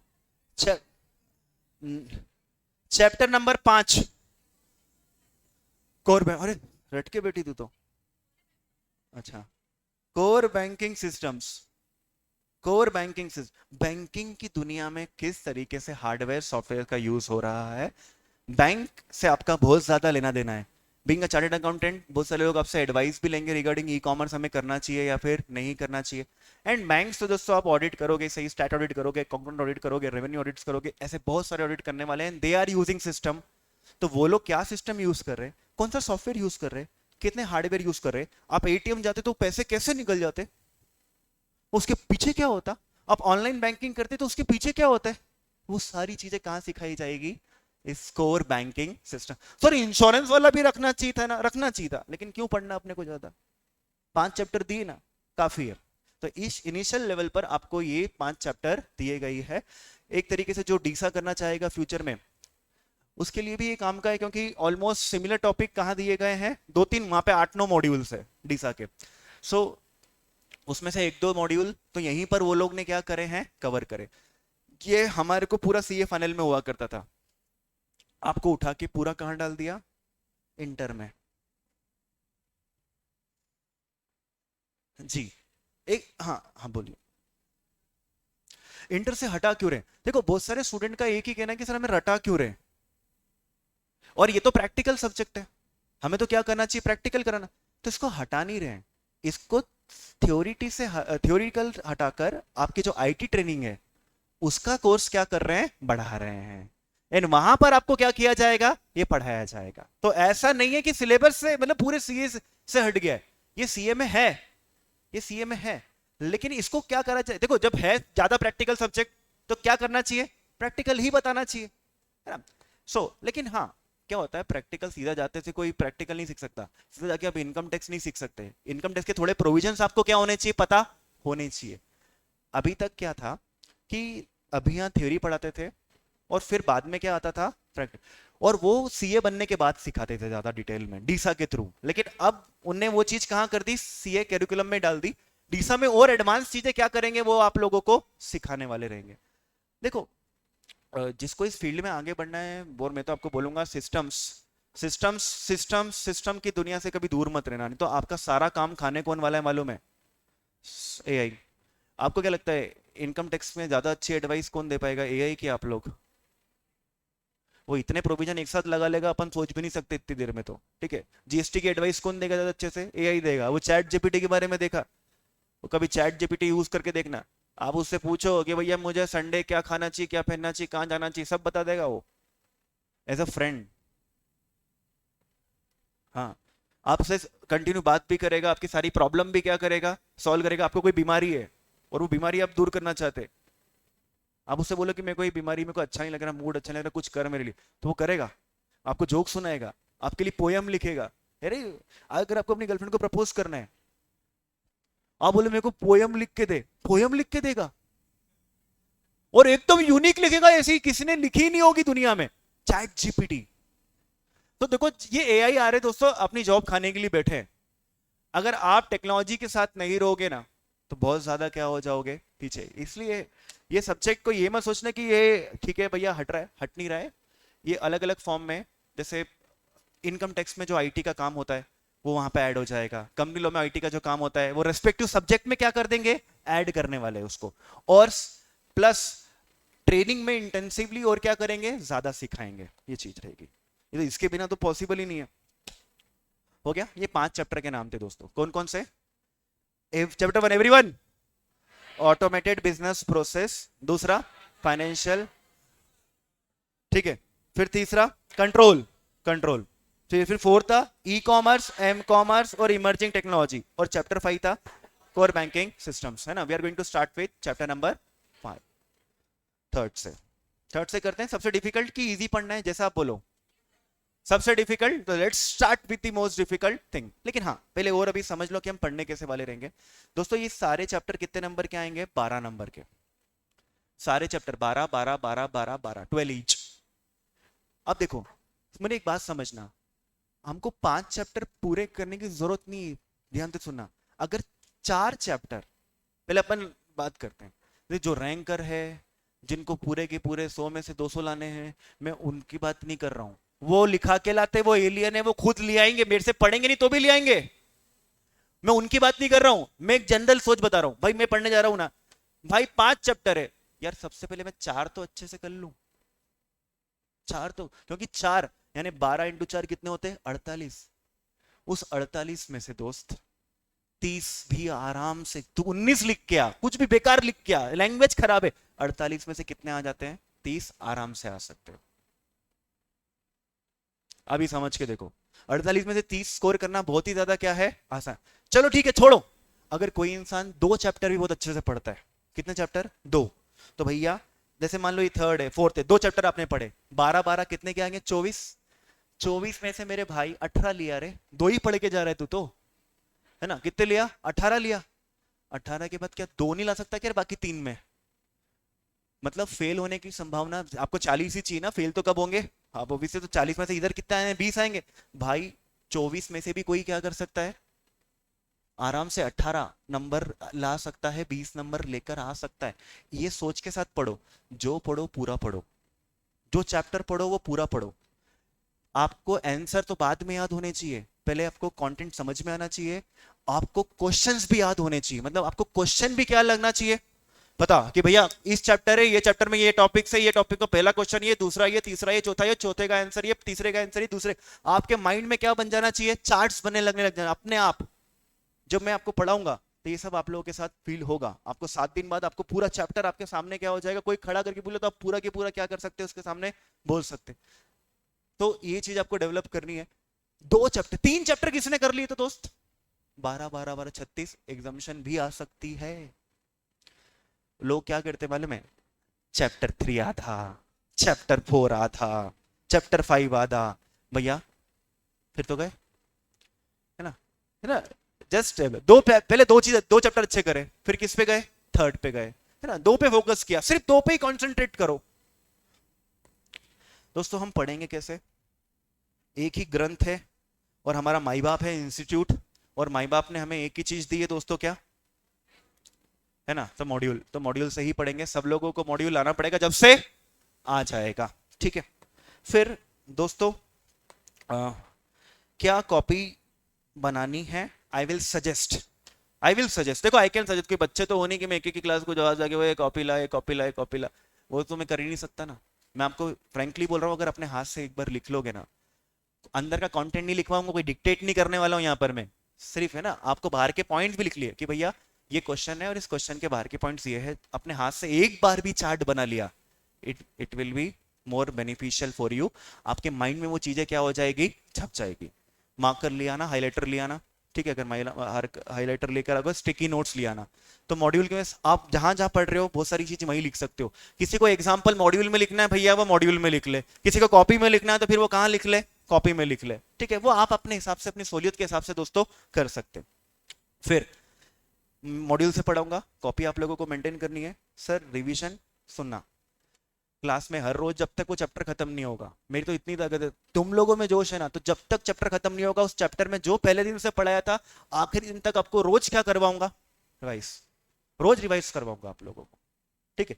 बस आप लोगों में क्या होना चाहिए, वो चीज आप लोगों को थोड़ा ये लगेगा कि अरे यार सर आ गया, ठीक है, वो अच्छी बात है, वो मेरे लिए कोई नेगेटिव चीज नहीं है कि आ गया, मत रिवाइज कराओ। रिवीजन 2 बार ज्यादा हो जाए, 3 बार ज्यादा, तो रोज अपन अब सोचो चैप्टर नंबर 1 अपन को 10 15 दिन लगेंगे पढ़ने में, तो उस केस में चैप्टर नंबर 3 सॉरी, तो अपन 10 15 दिन अपन पढ़ेंगे, तो ऑब्वियसली बात है 15 दिन तक अपन पूरा ही क्या करने वाले, रिवाइज। फिर अपन टेस्ट रखेंगे चैप्टर खत्म होते से ही, चैप्टर खत्म होते से ही क्या होगा, टेस्ट रख लेंगे। सो रिवीजन किया, रिवीजन के बाद देखो एक तो आपको क्या करना है, 10 मिनट रोज देने, वो आपकी खुद की रिस्पॉन्सिबिलिटी है, नहीं तो मैं ही चिल्लाते रह जाऊंगा, मैं ही सारे पॉइंट्स बोलते रह जाऊंगा और आप लोग ऐसे चुपचाप बैठे रहोगे, और आप चुपचाप बैठे तो फिर मुझे लगेगा कि मैं क्यों रिवीजन करवा रहा हूँ यार, मैं क्यों करवा रहा हूँ। लास्ट क्लास में मैंने ये किया, अगर मेरे को लग गया कि भैया ये रिवीजन नहीं कर रहा ढंग से, बच्चे नहीं कर रहे, नहीं पढ़ते, तो मैं 1 बार बोलूंगा, 2 बार बोलूंगा, 3 बार बोलूंगा, फिर तो मैं क्या करूंगा, छोड़ो, नहीं करना रिवाइज तो आपको क्या करना है, फिर पढ़ते रहो। ये और वो ये हानिकारक है, ये बहुत हानिकारक है, क्योंकि हम मैं क्लास में ही आज हो सकता है कि सब्जेक्ट आपको बाद में एफर्ट्स डालने ही ना पड़े अगर आपने क्लास में अच्छा कर लिया। रिवीजन, रिवीजन के बाद अपन उस चैप्टर का क्या रख लेंगे, टेस्ट रख लेंगे। फिर जैसे सारा सिलेबस खत्म हो जाएगा, then will have a complete revision, ठीक है। एक मैं कंप्लीट रिवीजन लूंगा आपको एकदम फिजिकली और ऑनलाइन लाइव आकर, एंड एक मैराथन वीडियो भी है जो कि मैं हर किसी से शेयर कर देता हूँ। मैराथन वीडियो में 5 घंटे में पूरा EIS बोला है मॉड्यूल से, बहुत फास्ट स्पीड से, लेकिन 5 घंटे में सब कुछ कवर किया है। सो एक एक टॉपिक मैंने मॉड्यूल के कवर किए हैं उस 5 घंटों के अंदर। सो वो मैराथन वीडियो भी एग्जाम के एक दिन पहले उससे क्या हो जाएगा, बहुत हेल्प मिल जाएगी। जैसे अगर आप पेपर देकर आते हो, ऑडिट का पेपर देकर आए, ऑडिट का पेपर देकर आकर आपने 2-3 चैप्टर को भी उस तरीके से क्या कर लिया, रिवाइज कर लिया, 2-3 घंटे भी वहां दे दिए, तो क्या होगा देखो, फिर आपको रिवाइज करना, और 2 घंटे में अगर आपके 2 चैप्टर खत्म हो गए तो आपका कॉन्फिडेंस भी क्या हो जाएगा, बूस्ट हो जाएगा। तो कितने रिवीजन, क्लास में रोज रिवीजन, उसके बाद आपका क्लास खत्म होने के बाद एक कंप्लीट रिवीजन, और एक दिन पहले क्या दे दिया मैंने तो वीडियो दे दिया। तो ये इतनी सारी चीजें इतनी बार करने के बाद चीजें अपने आप क्या हो जाती है, याद हो जाती है ना। पहली बार में कोई ऐसा नहीं होता है कि भैया बोलते हो तो तुम्हारे दिमाग में घुस जाए, 1 बार 2 बार 3 बार वो फ्लो बनता है, फ्लो बनते बनते आपको चीजें क्या हो जाएगी, याद हो जाएगी। ठीक है, ये सारी बातें मेरी तरफ से थी। अब आपको कुछ, हाँ, कितने टाइम में खत्म हो जाएगा, it will depend upon the timings they give me. अगर मुझे ना देखो लास्ट टाइम ज़्यादा लगा था मुझको क्योंकि मेरी बहुत छुट्टियां हुई थी, because of some personal reasons मैं बहुत छुट्टियां कर पाया था बीच में। इस बार ऐसा कुछ भी नहीं है। अगर 1.5 घंटे रोज क्लास मिलती है, सो 2 मंथ्स में अपन खत्म मारेंगे। 2 महीने में हमारा क्या हो जाएगा। हाँ, जब एक बार थोड़ा पढ़ना चालू कर देंगे तब तक को बताऊंगा ना। पेपर, सारे पेपर रख रखे मैंने। पेपर में कोई केस स्टडी नहीं आती। एक बात याद रखना, क्वेश्चन कैसे आते हैं, straight forward. What are the benefits of this, what are the disadvantages of this, what are the limitation, no case study, straight forward question. Difficult, difficult नहीं, डिफिकल्ट नहीं, पेपर आसान, क्वेश्चन क्वेश्चन आसान question आते। Format, format 15 objectives आ गए, 15 marks से क्या आ गए, ऑब्जेक्टिव्स आ गए, ठीक है। सो विल ये मैं पेपर इसलिए अभी डिस्कस नहीं करता कि थोड़ा पढ़ लेते हैं, उसके बाद अपन डिस्कस करते हैं। अच्छा देखो, 15 नंबर के तो क्या आ जाएंगे आपके पास, ऑब्जेक्टिव आ जाएंगे। और उसके बाद फिर आपका 45 नंबर की क्या आएगी, थ्योरी। उस थ्योरी में से 45 में से आपको क्या करना पड़ेगा, अटेम्प्ट कितने का करना पड़ेगा, 35 का, ठीक है। तो 15 नंबर के ऑब्जेक्टिव आ गए और 35 मार्क्स की क्या है, थ्योरी है। अब टोटल मिलाकर कितना हो जाएगा, 50। मार्किंग तो कुछ भी नहीं है, no minus marking, you are lucky here, no minus marking. And वो 15 नंबर, आप सोचो 15 नंबर और स्ट्रेट फॉरवर्ड क्वेश्चंस आते हैं, नो डिफिकल्ट क्वेश्चंस। लाइक देखो, सबसे डिफिकल्ट सब्जेक्ट कोई है ना, वो इनकम टैक्स है, क्योंकि वो बहुत घुमाते हैं उसके अंदर, बहुत घुमाते हैं। उसमें भी तो रटना पड़ता है, उसमें भी तो रटना पड़ता है। करते इसमें ऐसी मस्ती नहीं करेंगे, नहीं करेंगे, नहीं करेंगे, नहीं करेंगे। बस जिसने मॉड्यूल पढ़ा है, जिसने एक सिस्टमेटिक वे से तैयारी करी, उसको कभी सब्जेक्ट में दिक्कत नहीं आएगी, ठीक है। नहीं बेटा, मजा आएगा बहुत ज्यादा। इसको हम प्रैक्टिकली ही पढ़ेंगे, बहुत सारी चीजें हम यहाँ पर प्रैक्टिकली करके देखेंगे, तब को भी और क्या आएगा। और क्लास में मैं तो बहुत ज्यादा मस्ती करता हूँ, आप लोगों का नहीं पता आप लोग कैसे हो। आप लोग बहुत सिंसियर हो तो फिर मेरे को सिंसियरली पढ़ाना पड़ेगा, बाकी आप लोग छिचोरे हो तो मैं तो फिर जबरदस्त। चलिए दोस्तों, चालू करें, थोड़ा सा स्टार्ट करते हैं। आज से चालू करेंगे, आधी घंटा है हमारे पास एवरीवन।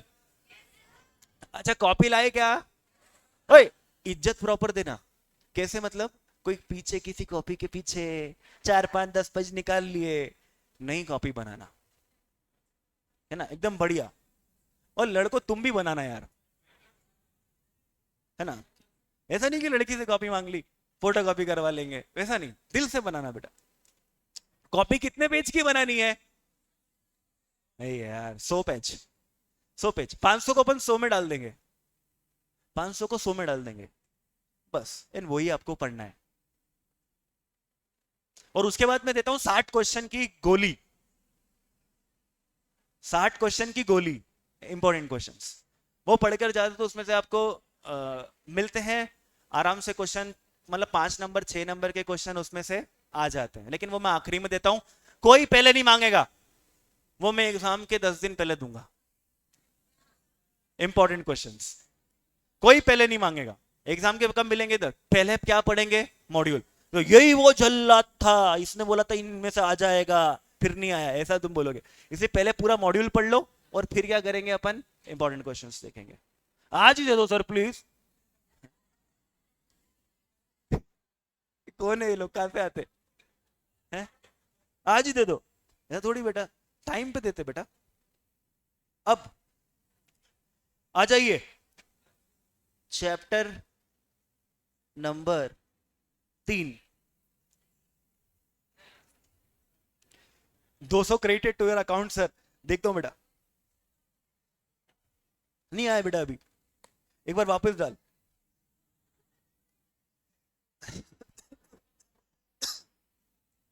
ये इनके वजह से, माइक दूर रखने की वजह से मेरा गला नहीं पड़ जाएगा। अच्छा तुम लोग वहां पर है ना, थोड़ा सा खाली कर दो, कल कल कल से वहां बैठो ही मत।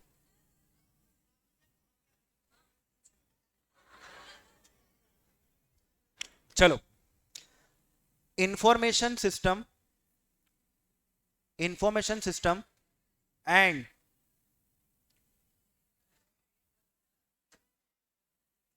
नहीं, पुराने बच्चे अच्छे से मत लेना आईएमपी, क्योंकि फिर उनके अटेम्प्ट में जो क्वेश्चन आ जाएंगे वो तुम्हारे में थोड़ी आएंगे। और कोई आईएमपी कोई ऐसा कुछ नहीं है भाई, मैं आपको एक बात बोल रहा हूँ, पूरे सिलेबस में मेरे हिसाब से 120 130 क्वेश्चन 60 में क्लास में याद करा देता हूँ, और बच्चे कौन से 60 वहां एमपी में दे दो, यही हो गया syllabus. That is very simple. आप बोलोगे सर आपने जो पढ़ा है वही आया, क्योंकि भाई अगर कुछ आईएमपी में जो नहीं भी आया वो तेको आएगा तो भी तेको वो याद है। क्या होता है, हर चीज रटा नहीं सकते ना, कुछ कुछ चीजें तो ऐसा होता है कि एग्जाम के एक दिन पहले देखेगा तो ही वो याद कर, कई वो एग्जाम में लिख के आ सकता है। तो वो सारे क्वेश्चंस कहां दे देता हूं मैं, आईएमपी में, तो अच्छा देख लेता है। चीटिंग करता हूं मैं।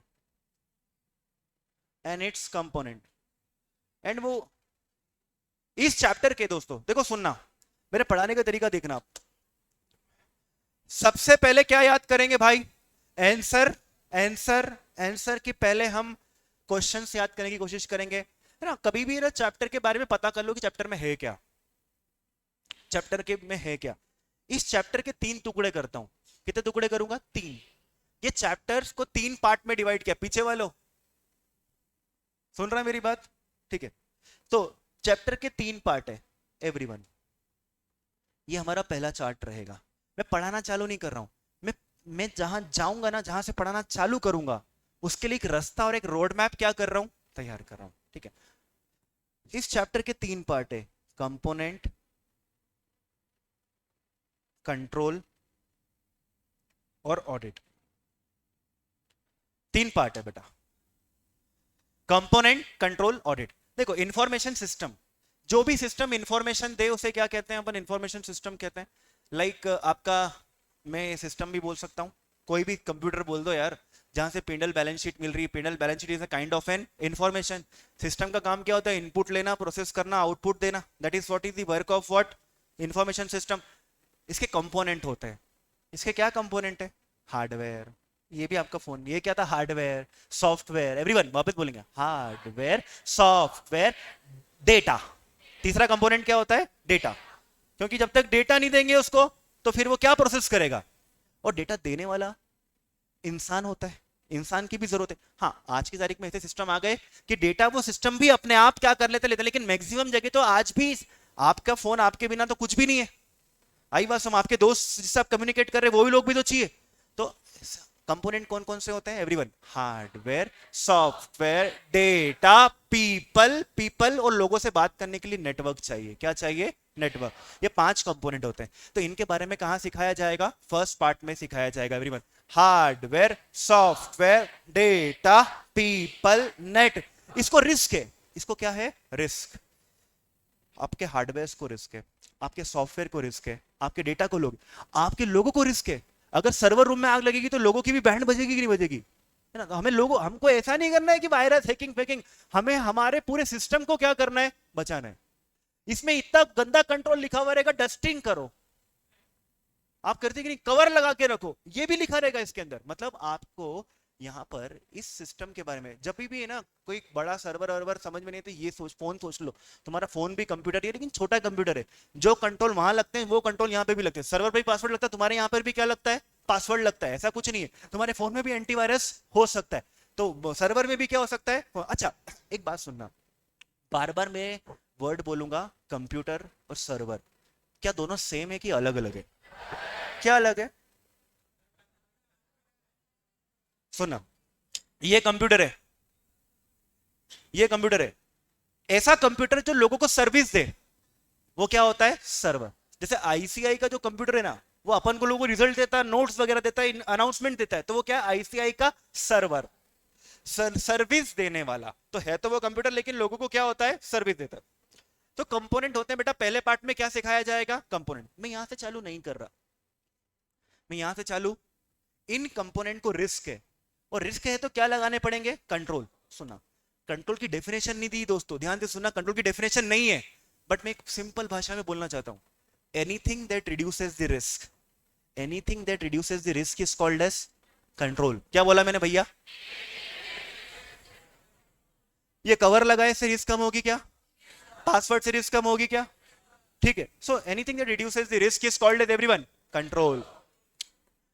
एंड कंट्रोल ढंग से है या नहीं है, कंट्रोल ढंग से काम कर रहे हैं या नहीं कर रहे, उसका हम क्या करेंगे, ऑडिट। तो सुनो, थर्ड वाला पार्ट जो है ना, थर्ड वाला पार्ट हम लोगों को वहां से स्टार्ट कर भी नहीं सकते, क्योंकि जब तक कंट्रोल पता नहीं होंगे, अब ऑडिट किसका करोगे, जिसको कंट्रोल आ गया उसका ऑडिट भी आ जाएगा, क्योंकि कंट्रोल ये चीजें है नहीं, एंटीवायरस है कि नहीं, पासवर्ड है कि नहीं, ये है कि नहीं, वो है कि नहीं, सारी चीजें तो यहाँ सीखें। कंपोनेंट सबको पता है भाई, आज की तारीख में कोई इतना बेवकूफ इंसान नहीं है जिसको ये नहीं पता कि हार्डवेयर क्या होते हैं, सॉफ्टवेयर क्या होता है ना, डेटा क्या होता है ना, everyone knows, but will study also, but we are not starting with it. मैं सबसे डिफिकल्ट पूरे एआईएस का जो सबसे डिफिकल्ट टॉपिक है, सबसे डिफिकल्ट चैप्टर, सबसे डिफिकल्ट चैप्टर का सबसे डिफिकल्ट टॉपिक वहां से अपन चालू करेंगे। लेट्स सी कि हमको वो भी समझ में, अगर वो समझ में आएगा ना, आपका कॉन्फिडेंस नेक्स्ट लेवल पे होगा। कंट्रोल आई बात समझ में। अब देखो दोस्तों क्या है, इंस्टीट्यूट ने कंट्रोल के बहुत सारे एग्जाम्पल दिए, ये एक कंट्रोल है, ये एक कंट्रोल है, ये एक कंट्रोल है, लेकिन उनने ना एग्जाम्पल देना स्टार्ट नहीं किया। उन्होंने बोला कंट्रोल 3 टाइप के होते हैं। कितने टाइप के होते हैं? 3 टाइप के, है ना। सर 3 टाइप क्यों? अरे 10 टाइप भी हो सकते हैं, लेकिन उनने एक्सप्लेन किया कितने टाइप के हिसाब से? 3 टाइप के हिसाब से, है ना। थोड़ा सा हमें अपने आप को कहाँ रेस्ट्रिक्ट रखना पड़ेगा? मॉड्यूल पे। देखो मैं आपको बहुत सारे एग्जाम्पल मॉड्यूल के बाहर के भी दूंगा, लेकिन अगर वो लिख के आ गए फिर मार्क्स नहीं मिलते। इसलिए एग्जाम्पल आपको बहुत मिलेंगे, मॉड्यूल के भी मिलेंगे, मॉड्यूल के बाहर के भी मिलेंगे, लेकिन आपको याद रखना है कि हमें स्ट्रिक्ट कौन सी चीजों पे रहना है? मॉड्यूल पे रहना। कंट्रोल 3 टाइप के होते हैं। कंट्रोल कितने टाइप के होते हैं? 3 टाइप के, एवरीवन एज पर मॉड्यूल। कुछ पढ़ाना चालू नहीं किया, अभी हम वहां जाएंगे जहां से हमें पढ़ना क्या करना है, चालू करना है। Control on the basis of objective, control on the basis of objective, everyone control on the basis of objective. कुछ ऑब्जेक्टिव होता होगा कंट्रोल का, तो उसके हिसाब से उनने क्या किया है? क्लासिफाई किया है। जैसे बच्चों को सीए वाले एजुकेशन के हिसाब से क्लासिफाई कर सकते हैं, हाइट के हिसाब से क्या कर सकते हैं? क्लासिफाई कर सकते हैं। तो वैसे इनने अपना क्या किया है? Classification, control on the basis of objective. अच्छा, what is control guys? Anything that reduces the risk is called as control, ठीक है। अच्छा, नेक्स्ट है control on the basis of, control on the basis of IS resources, control on the basis of IS. IS मतलब information system resources, information system के resources यानी information system के component. क्या बोला बच्चों मैंने? इंफॉर्मेशन सिस्टम के रिसोर्सेस मतलब इंफॉर्मेशन सिस्टम के कंपोनेंट। अच्छा, हार्डवेयर सॉफ्टवेयर यही क्या होते हैं? कंपोनेंट। एवरीवन वापस बोलो क्या होते हैं? Hardware software data people network, ठीक है। तीसरा उन्होंने बोला control on the basis of audit function, on the basis of audit function. कुछ भी नहीं पढ़ा रहा हूं अभी, तो बस वो रास्ता ढूंढ रहे हैं कि हम कहां से पढ़ना क्या करेंगे। दोस्तों स्टार्ट करेंगे, चलिए इधर देखिएगा, पीछे वालों। चैप्टर के कितने पार्ट? Everyone 3 part. पहला पार्ट कौन सा? कंपोनेंट, कंट्रोल और ऑडिट। भैया हम है ना, अगर कोई हमसे पूछेगा ना तो अपन उसको ऐसा कैसा पूरा बोल सकते हैं, बिना बुक उठाए बोल सकते हैं कि हमको ये चीज दिया। अपन कहां से चालू करें? Control. Control, anything that reduces the risk is called as control. Control कितने टाइप के? 3 टाइप के। On the basis of objective, on the basis of IS resources, on the basis of audit function. भैया ये objective क्या है, ये audit function क्या है, भाड़ में जाए। हम यहां से चालू नहीं कर रहे हैं, हम कहां से चालू कर रहे हैं? IS resources. Control on the basis, ये चार्ट बना के रखना है बेटा। मैं रोज आपको है ना इसी सीक्वेंस में, जिस सीक्वेंस में आज पढ़ा रहा हूं वैसे ही हर सीक्वेंस में आपको हर दिन क्या करवाऊंगा? रिवाइज भी करवाऊंगा। Control on the basis of IS resources, control on the basis of IS resources, information system resources. Yes, chart बनाते जाएंगे, मेरे साथ साथ वहां तक पहुंचते जाएंगे, तो आपके लिए चीजें आसान होती जाएगी। कंट्रोल। अच्छा, आपको नहीं लगता कि अपने रिसोर्सेस को रिस्क है? क्या होता है रिसोर्सेस? एवरीवन वापस बोलो। हार्डवेयर सॉफ्ट, कोई डेटा चुरा सकता है, रिस्क है। वायरस आ सकता है, फोन टूट सकता है, ठीक है, फोन चोरी हो सकता है, यस सर, है ना, रिस्क है। कोई आपका फोन लेके आपकी गर्लफ्रेंड से बात कर सकता है, हो सकता है? नहीं, अब वो लेकिन हो सकता है, भले ही तू कंट्रोल लगा के रख रहा है, लेकिन हो सकता है, नहीं हो सकता है? हो सकता है। आई बात समझ में? तो भैया आपके रिसोर्सेज से क्या किया जा सकता है? कांड। अब और हमें यह होने देना है कि नहीं होने देना है? नहीं। अच्छा, आपके रिसोर्स को कोई कैसे हार्म पहुंचा सकता है पता है? आकर फिजिकली कोई फिजिकली आकर आपका मोबाइल के चैट्स पढ़ लेगा, कोई फिजिकली आके आपके मोबाइल के फोटोज डिलीट कर देगा, कोई फिजिकली आके आपका मोबाइल लेकर भाग जाएगा। तो डोंट यू थिंक हमें हमारे रिसोर्सेज के ऊपर फिजिकल कंट्रोल लगाने चाहिए। क्या लगाने चाहिए एवरीवन? फिजिक। क्योंकि आपके रिसोर्सेज को कोई हार्म पहुंचाने कैसे आ सकता है? जैसे बैंक है, तो बैंक में कुछ रिसोर्सेज को हार्म पहुंचाना है, कैश को हार्म पहुंचाना है, तो कैश के लिए क्या किया जा सकता है? चोरी करने बैंक जा सकता है।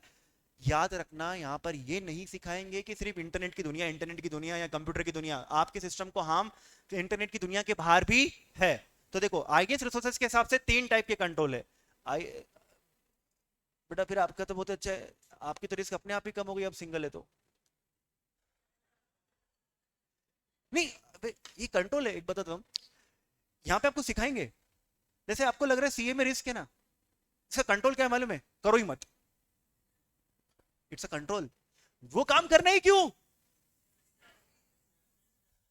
It's a technique to reduce the risk यार, सिंपल। ये भी सिखाएंगे, तो आपको मतलब मजा आने वाला है, क्योंकि यहाँ पर ऐसी ऐसी बातें कर रहे हैं कि यार बहुत कॉमन है, बहुत कॉमन सेंस वाली बात। बेटा वो सब control on the basis of IS resources. तो कोई हमारे रिसोर्सेज को हार्म पहुंचाने के लिए कैसा आता है? Physical physical access control. क्या कहते हैं उसे?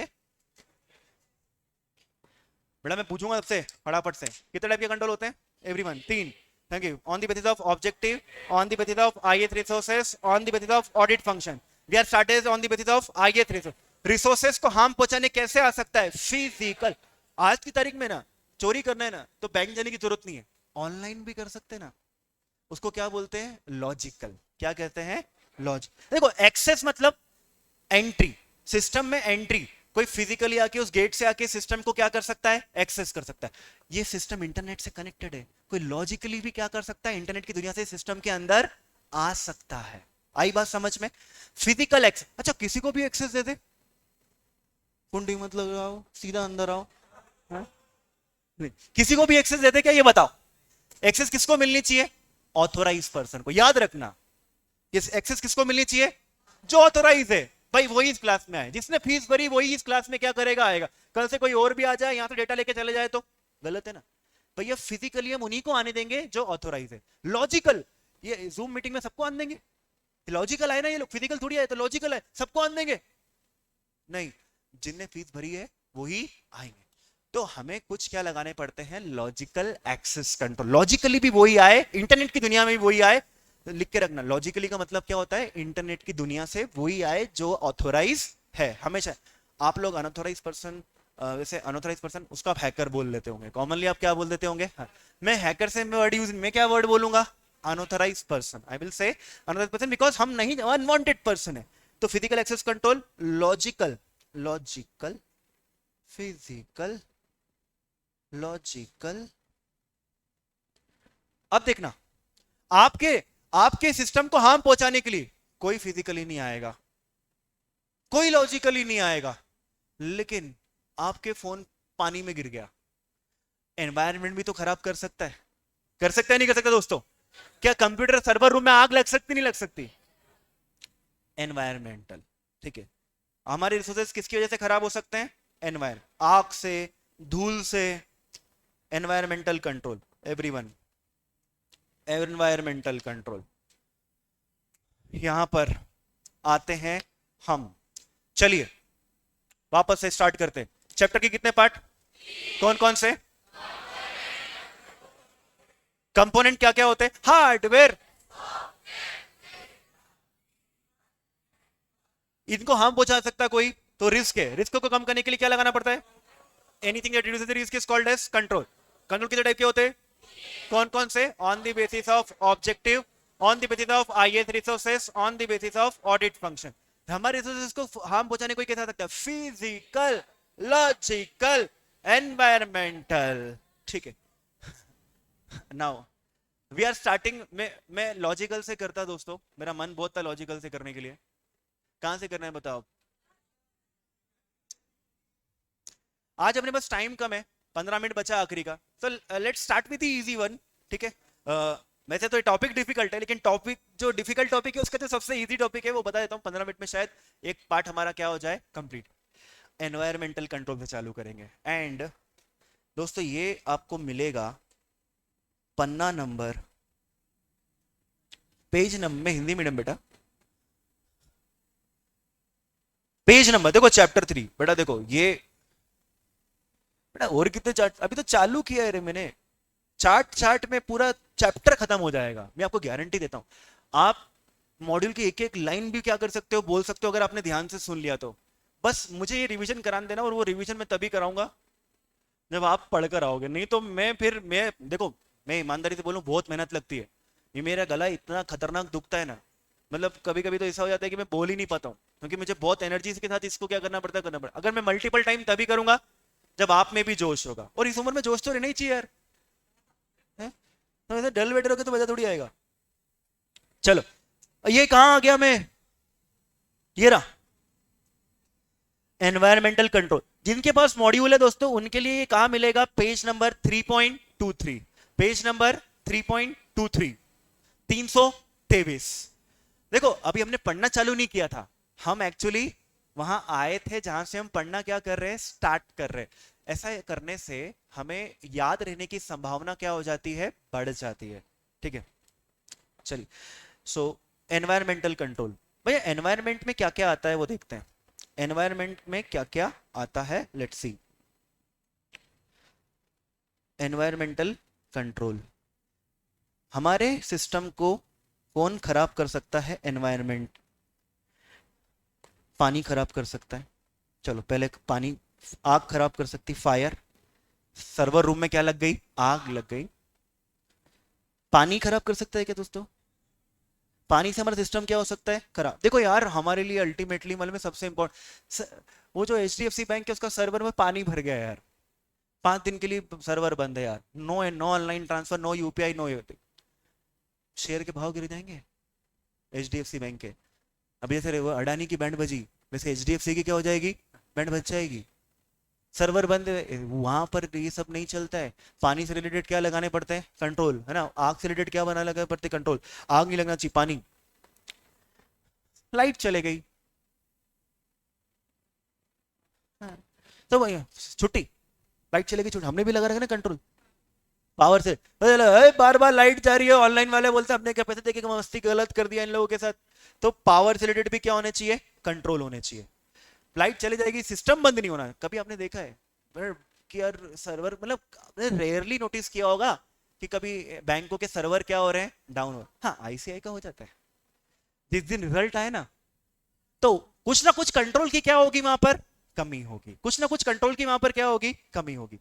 तो एनवायरमेंटल कंट्रोल में क्या क्या आएगा बच्चों, आग से बचाना है एवरीवन, आग से बचाएंगे, पानी से बचाएंगे, पावर से बचाएंगे, डस्ट से बचाएंगे। एवरीवन, एनवायरमेंट में 4 चीजें आएगी, एवरीवन फटाफट से बोलेंगे, आग से बचाएंगे, पानी से बचाएंगे, पावर से बचाएंगे, डस्ट से बचाएंगे।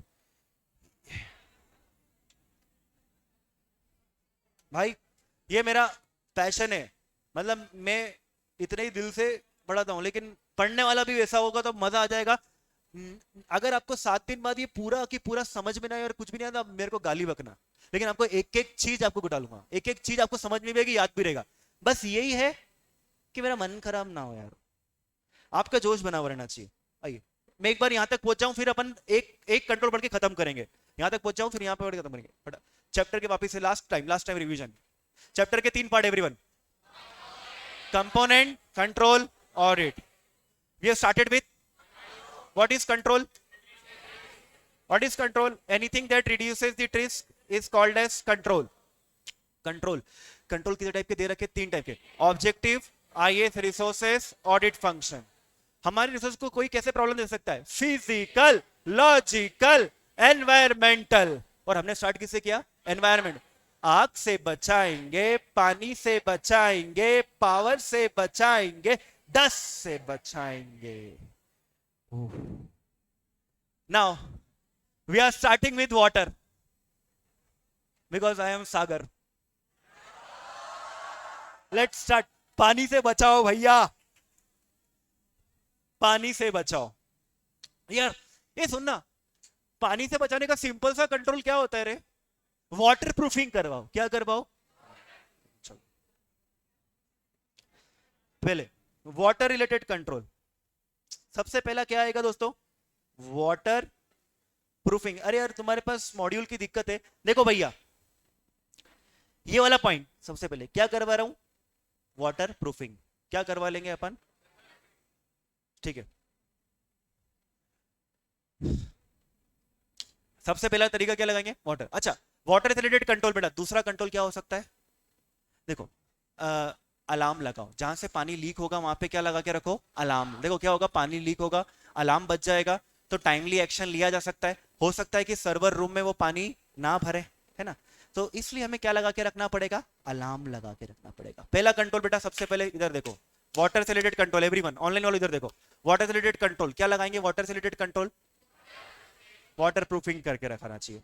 फिर दूसरा क्या लगाओ, अलार्म। जैसे फॉर एग्जांपल एकेडमी के जितने भी सिस्टम्स है, इनका जो डेटा जहां सेव होता है, मान लो एक सर्वर रूम ऊपर है, अगर वो सर्वर रूम में पानी भर जाएगा तो पूरा डेटा क्या हो जाएगा, खराब, है ना, सारा डेटा खराब हो जाएगा। ऑनलाइन ऐप चलनी क्या हो जाएगी, बंद हो जाएगी। अभी तो हम जूम के सर्वर्स पे काम कर रहे हैं, ठीक है, लेकिन हम खुद की ऐप है और खुद का क्या कर रहे हैं, सर्वर करें। तो अगर ऐसा कर लिया हमने और हमारा सर्वर क्या हो गया, खराब, तो ऑनलाइन वाले क्या नहीं कर पाएंगे, लेक्चर्स नहीं देख पाएंगे। पानी की वजह से जब बारिश ज्यादा होती है तब ये सारी प्रॉब्लम हो सकती है, इसलिए हमें इन बातों का क्या रखना है, ठीक है।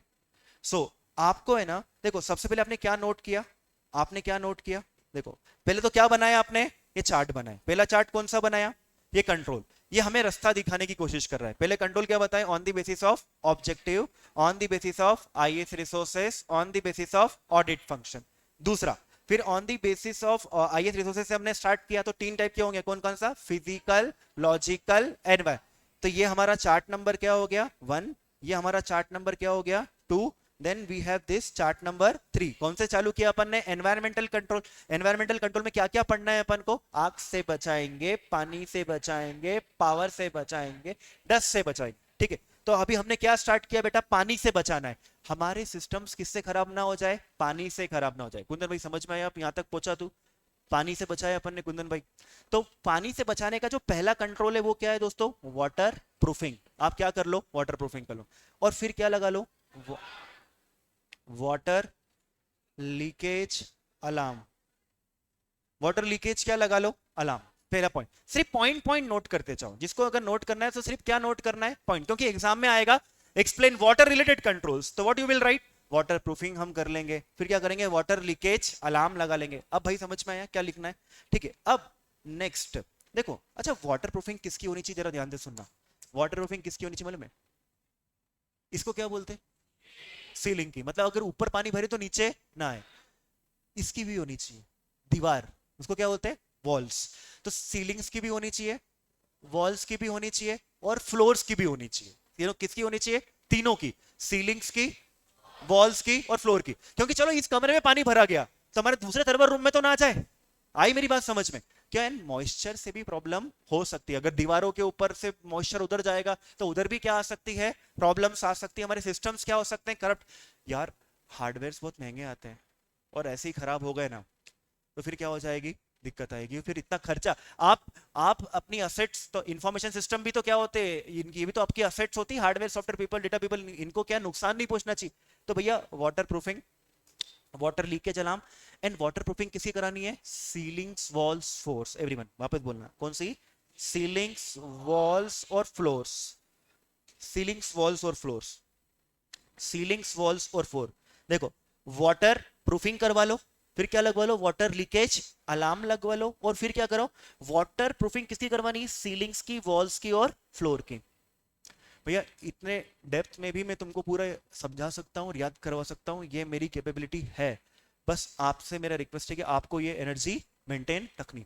अच्छा, आपने देखा होगा जनरली ना, वैसे बचपन में आप लोगों ने भी किया होगा, ऐसी बारिश वारिश आती है ना तो वो छत पे चले जाते हैं अपन, है ना, वो छत पे जहां से वो पानी निकलता है ना, वहां पे डालते कपड़ा, और फिर छम छम छम छम छम छम, अब नहाना चालू। भैया ये करना चाहिए क्या, मतलब बारिश हुई, सारे एम्प्लॉय कहाँ पहुंच गए, छत पे पहुंच गए, और पानी रोक दिया वहां पे।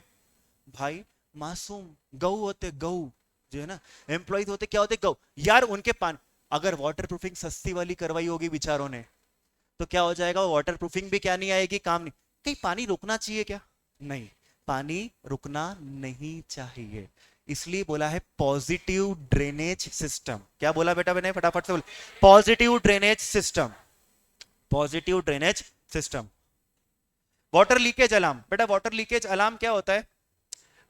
वाटर लीकेज अलार्म मतलब जैसे टंकी भर गई, तो टंकी भर गई तो टंकी के पास क्या लगा रहेगा? अलार्म लगा रहेगा कि टंकी भर गई है भैया, पानी क्या हो गया है, लीक। या फिर कमरे के गेट पे क्या लगा के रखेंगे अपन, या खिड़कियों पे क्या लगा रखेंगे? अलार्म, कि पानी अंदर आ रहा है तो फिर क्या बच जाए? अलार्म बच जाए, है ना? It's like this. फटाफट से पहला पॉइंट क्या करवाओ? Water proofing. अच्छा, वाटर प्रूफिंग किसकी करवानी है?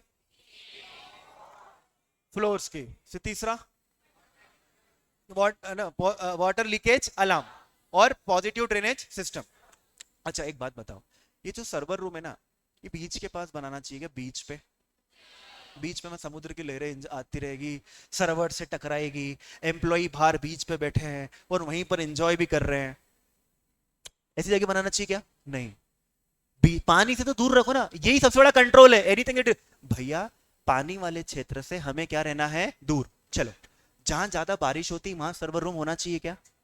अच्छा चलो, बनाना पड़ रहा है, मजबूरी है, वहीं पे भी क्या करना पड़ा? सर्वर। जहां बारिश होती, पहली बात तो वहां सर्वर रूम बनाओ मत, पानी से क्या रखो? दूर रखो, नदियों से क्या रखो? सर्वर रूम को दूर रखो। बाढ़ आ गई तो यूं ही प्रॉब्लम क्या कर देगा तुम्हारी, कुछ भी वाटर प्रूफिंग क्या नहीं आने वाली, काम नहीं आने। सर्वर रूम बनाया एकदम बीच के पास में, सुनामी आएगी, खेल ही खत्म, तुम्हारी वाटर प्रूफिंग वगैरह कुछ काम भी नहीं आने। और वाटर लीकेज अलार्म का कर क्या लोगे? वो बिल्डिंग ही फोड़ देगा सुनामी, क्या ही कर लोगे? मतलब पानी वाले क्षेत्रों से क्या रखो? दूर रखो। और फिर भी तुम्हारी मजबूरी है ना, मजबूरी है कि चलो भैया बनाना ही पड़ रहा है, फ्लड एरिया से दूर रहो।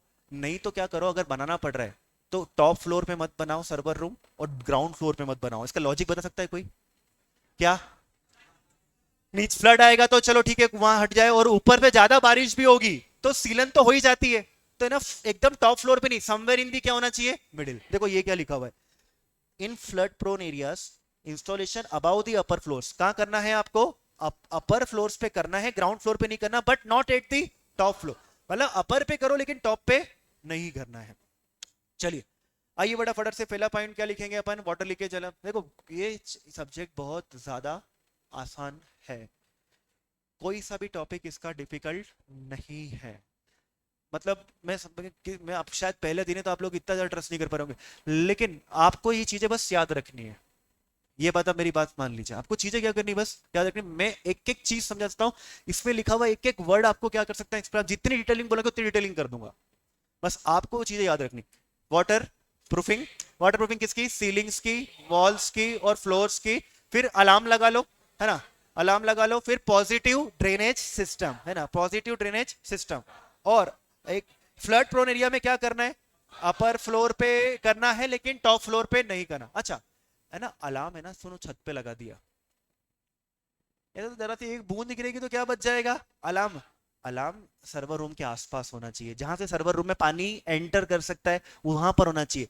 तो अलार्म तो लगाना है, लेकिन अलार्म कहां लगाना है? स्ट्रेटेजिक लोकेशन पे लगाना है। क्या करना है? स्ट्रेटेजिक लोकेशन पे।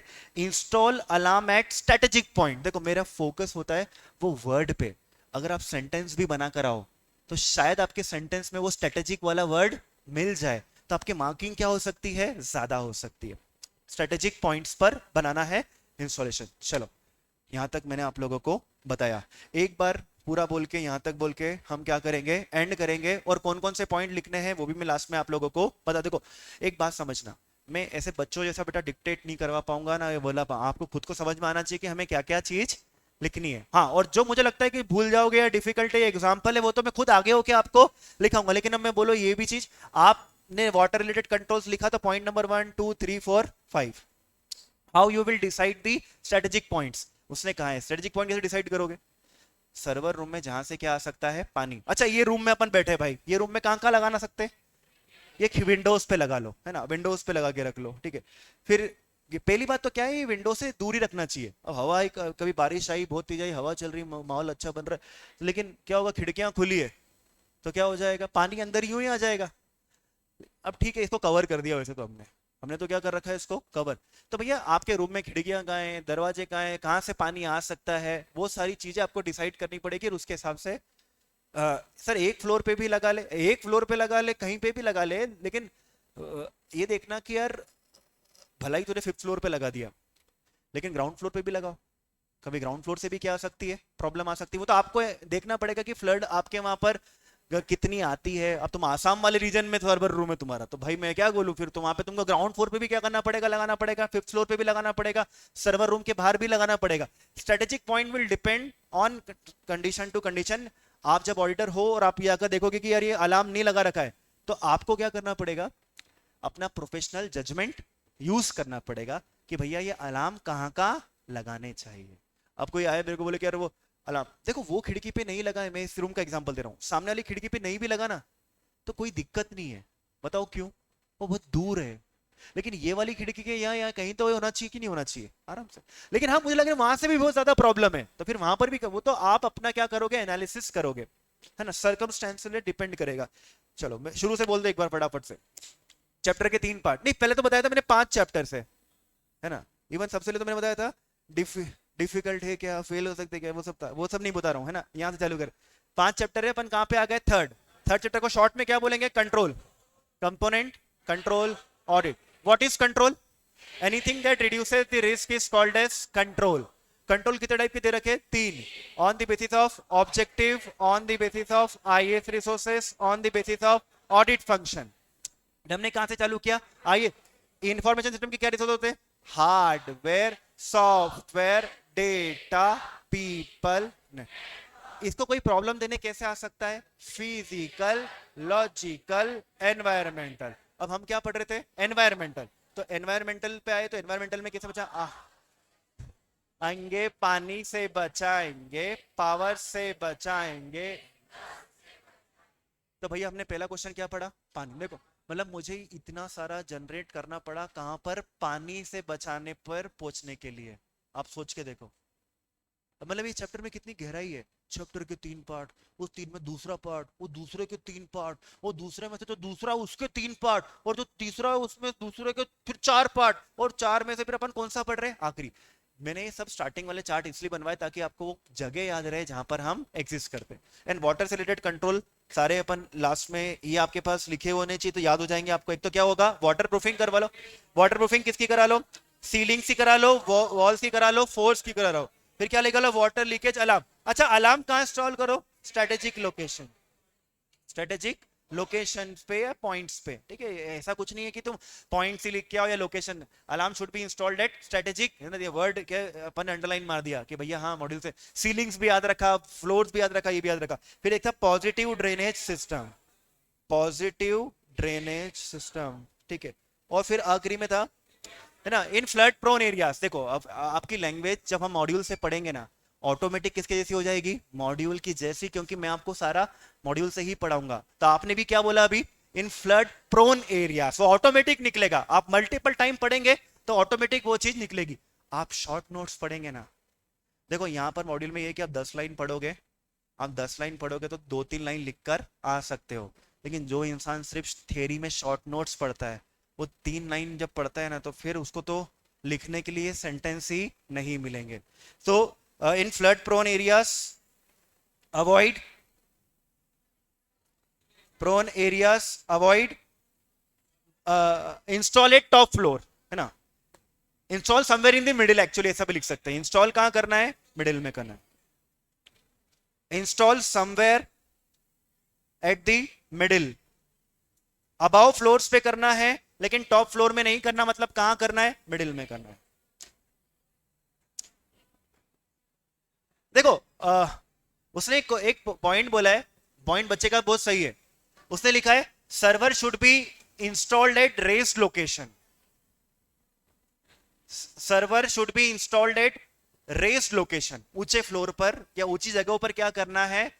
बिल्कुल सही है बॉस, सही है। लेकिन इसकी प्रॉब्लम यह है, वो कॉपी चेकर बेवकूफ है। मैं होता तो नंबर तेको गारंटी दे देता, और हो सकता है जो कॉपी चेकर होगा, वो कॉपी चेकर होगा, वो भी समझदार होगा, तो तेको क्या दे देगा, मार्क्स। लेकिन आप फिर सुनते ही हो कि कुछ बच्चों ने सब कुछ लिखा फिर भी क्या नहीं दिए, मार्क्स नहीं दिए। तो बेटा वो सारी चीजें हो जाती है। इसलिए मैं ये ट्राई करता हूं कि हम मॉड्यूल से थोड़ा बहुत क्या रहे, स्ट्रिक्ट रहे। उसने अपनी लैंग्वेज में लिखो, कोई गलत नहीं। मैं होता तो मार्क्स देता, कोई अच्छा कॉपी चेकर होगा तो भी क्या देगा, आपको मार्क्स देगा, वो देगा, है ना। लेकिन अपन रिस्क को कम करने की कोशिश करेंगे। लेकिन कोई ऐसा हार्ड एंड फास्ट, देखो कोई हार्ड एंड फास्ट नहीं है कि ये वर्ड्स तुम इनकॉर्पोरेट करो, लेकिन अपन ट्राई तो कर सकते हैं कि हम सबसे अच्छा लिख कर आए, और ऐसा लिख कर आए कि अपनी कॉपी के पीछे वाली कॉपी की बैंड बच जाए। Thank you and have a good day.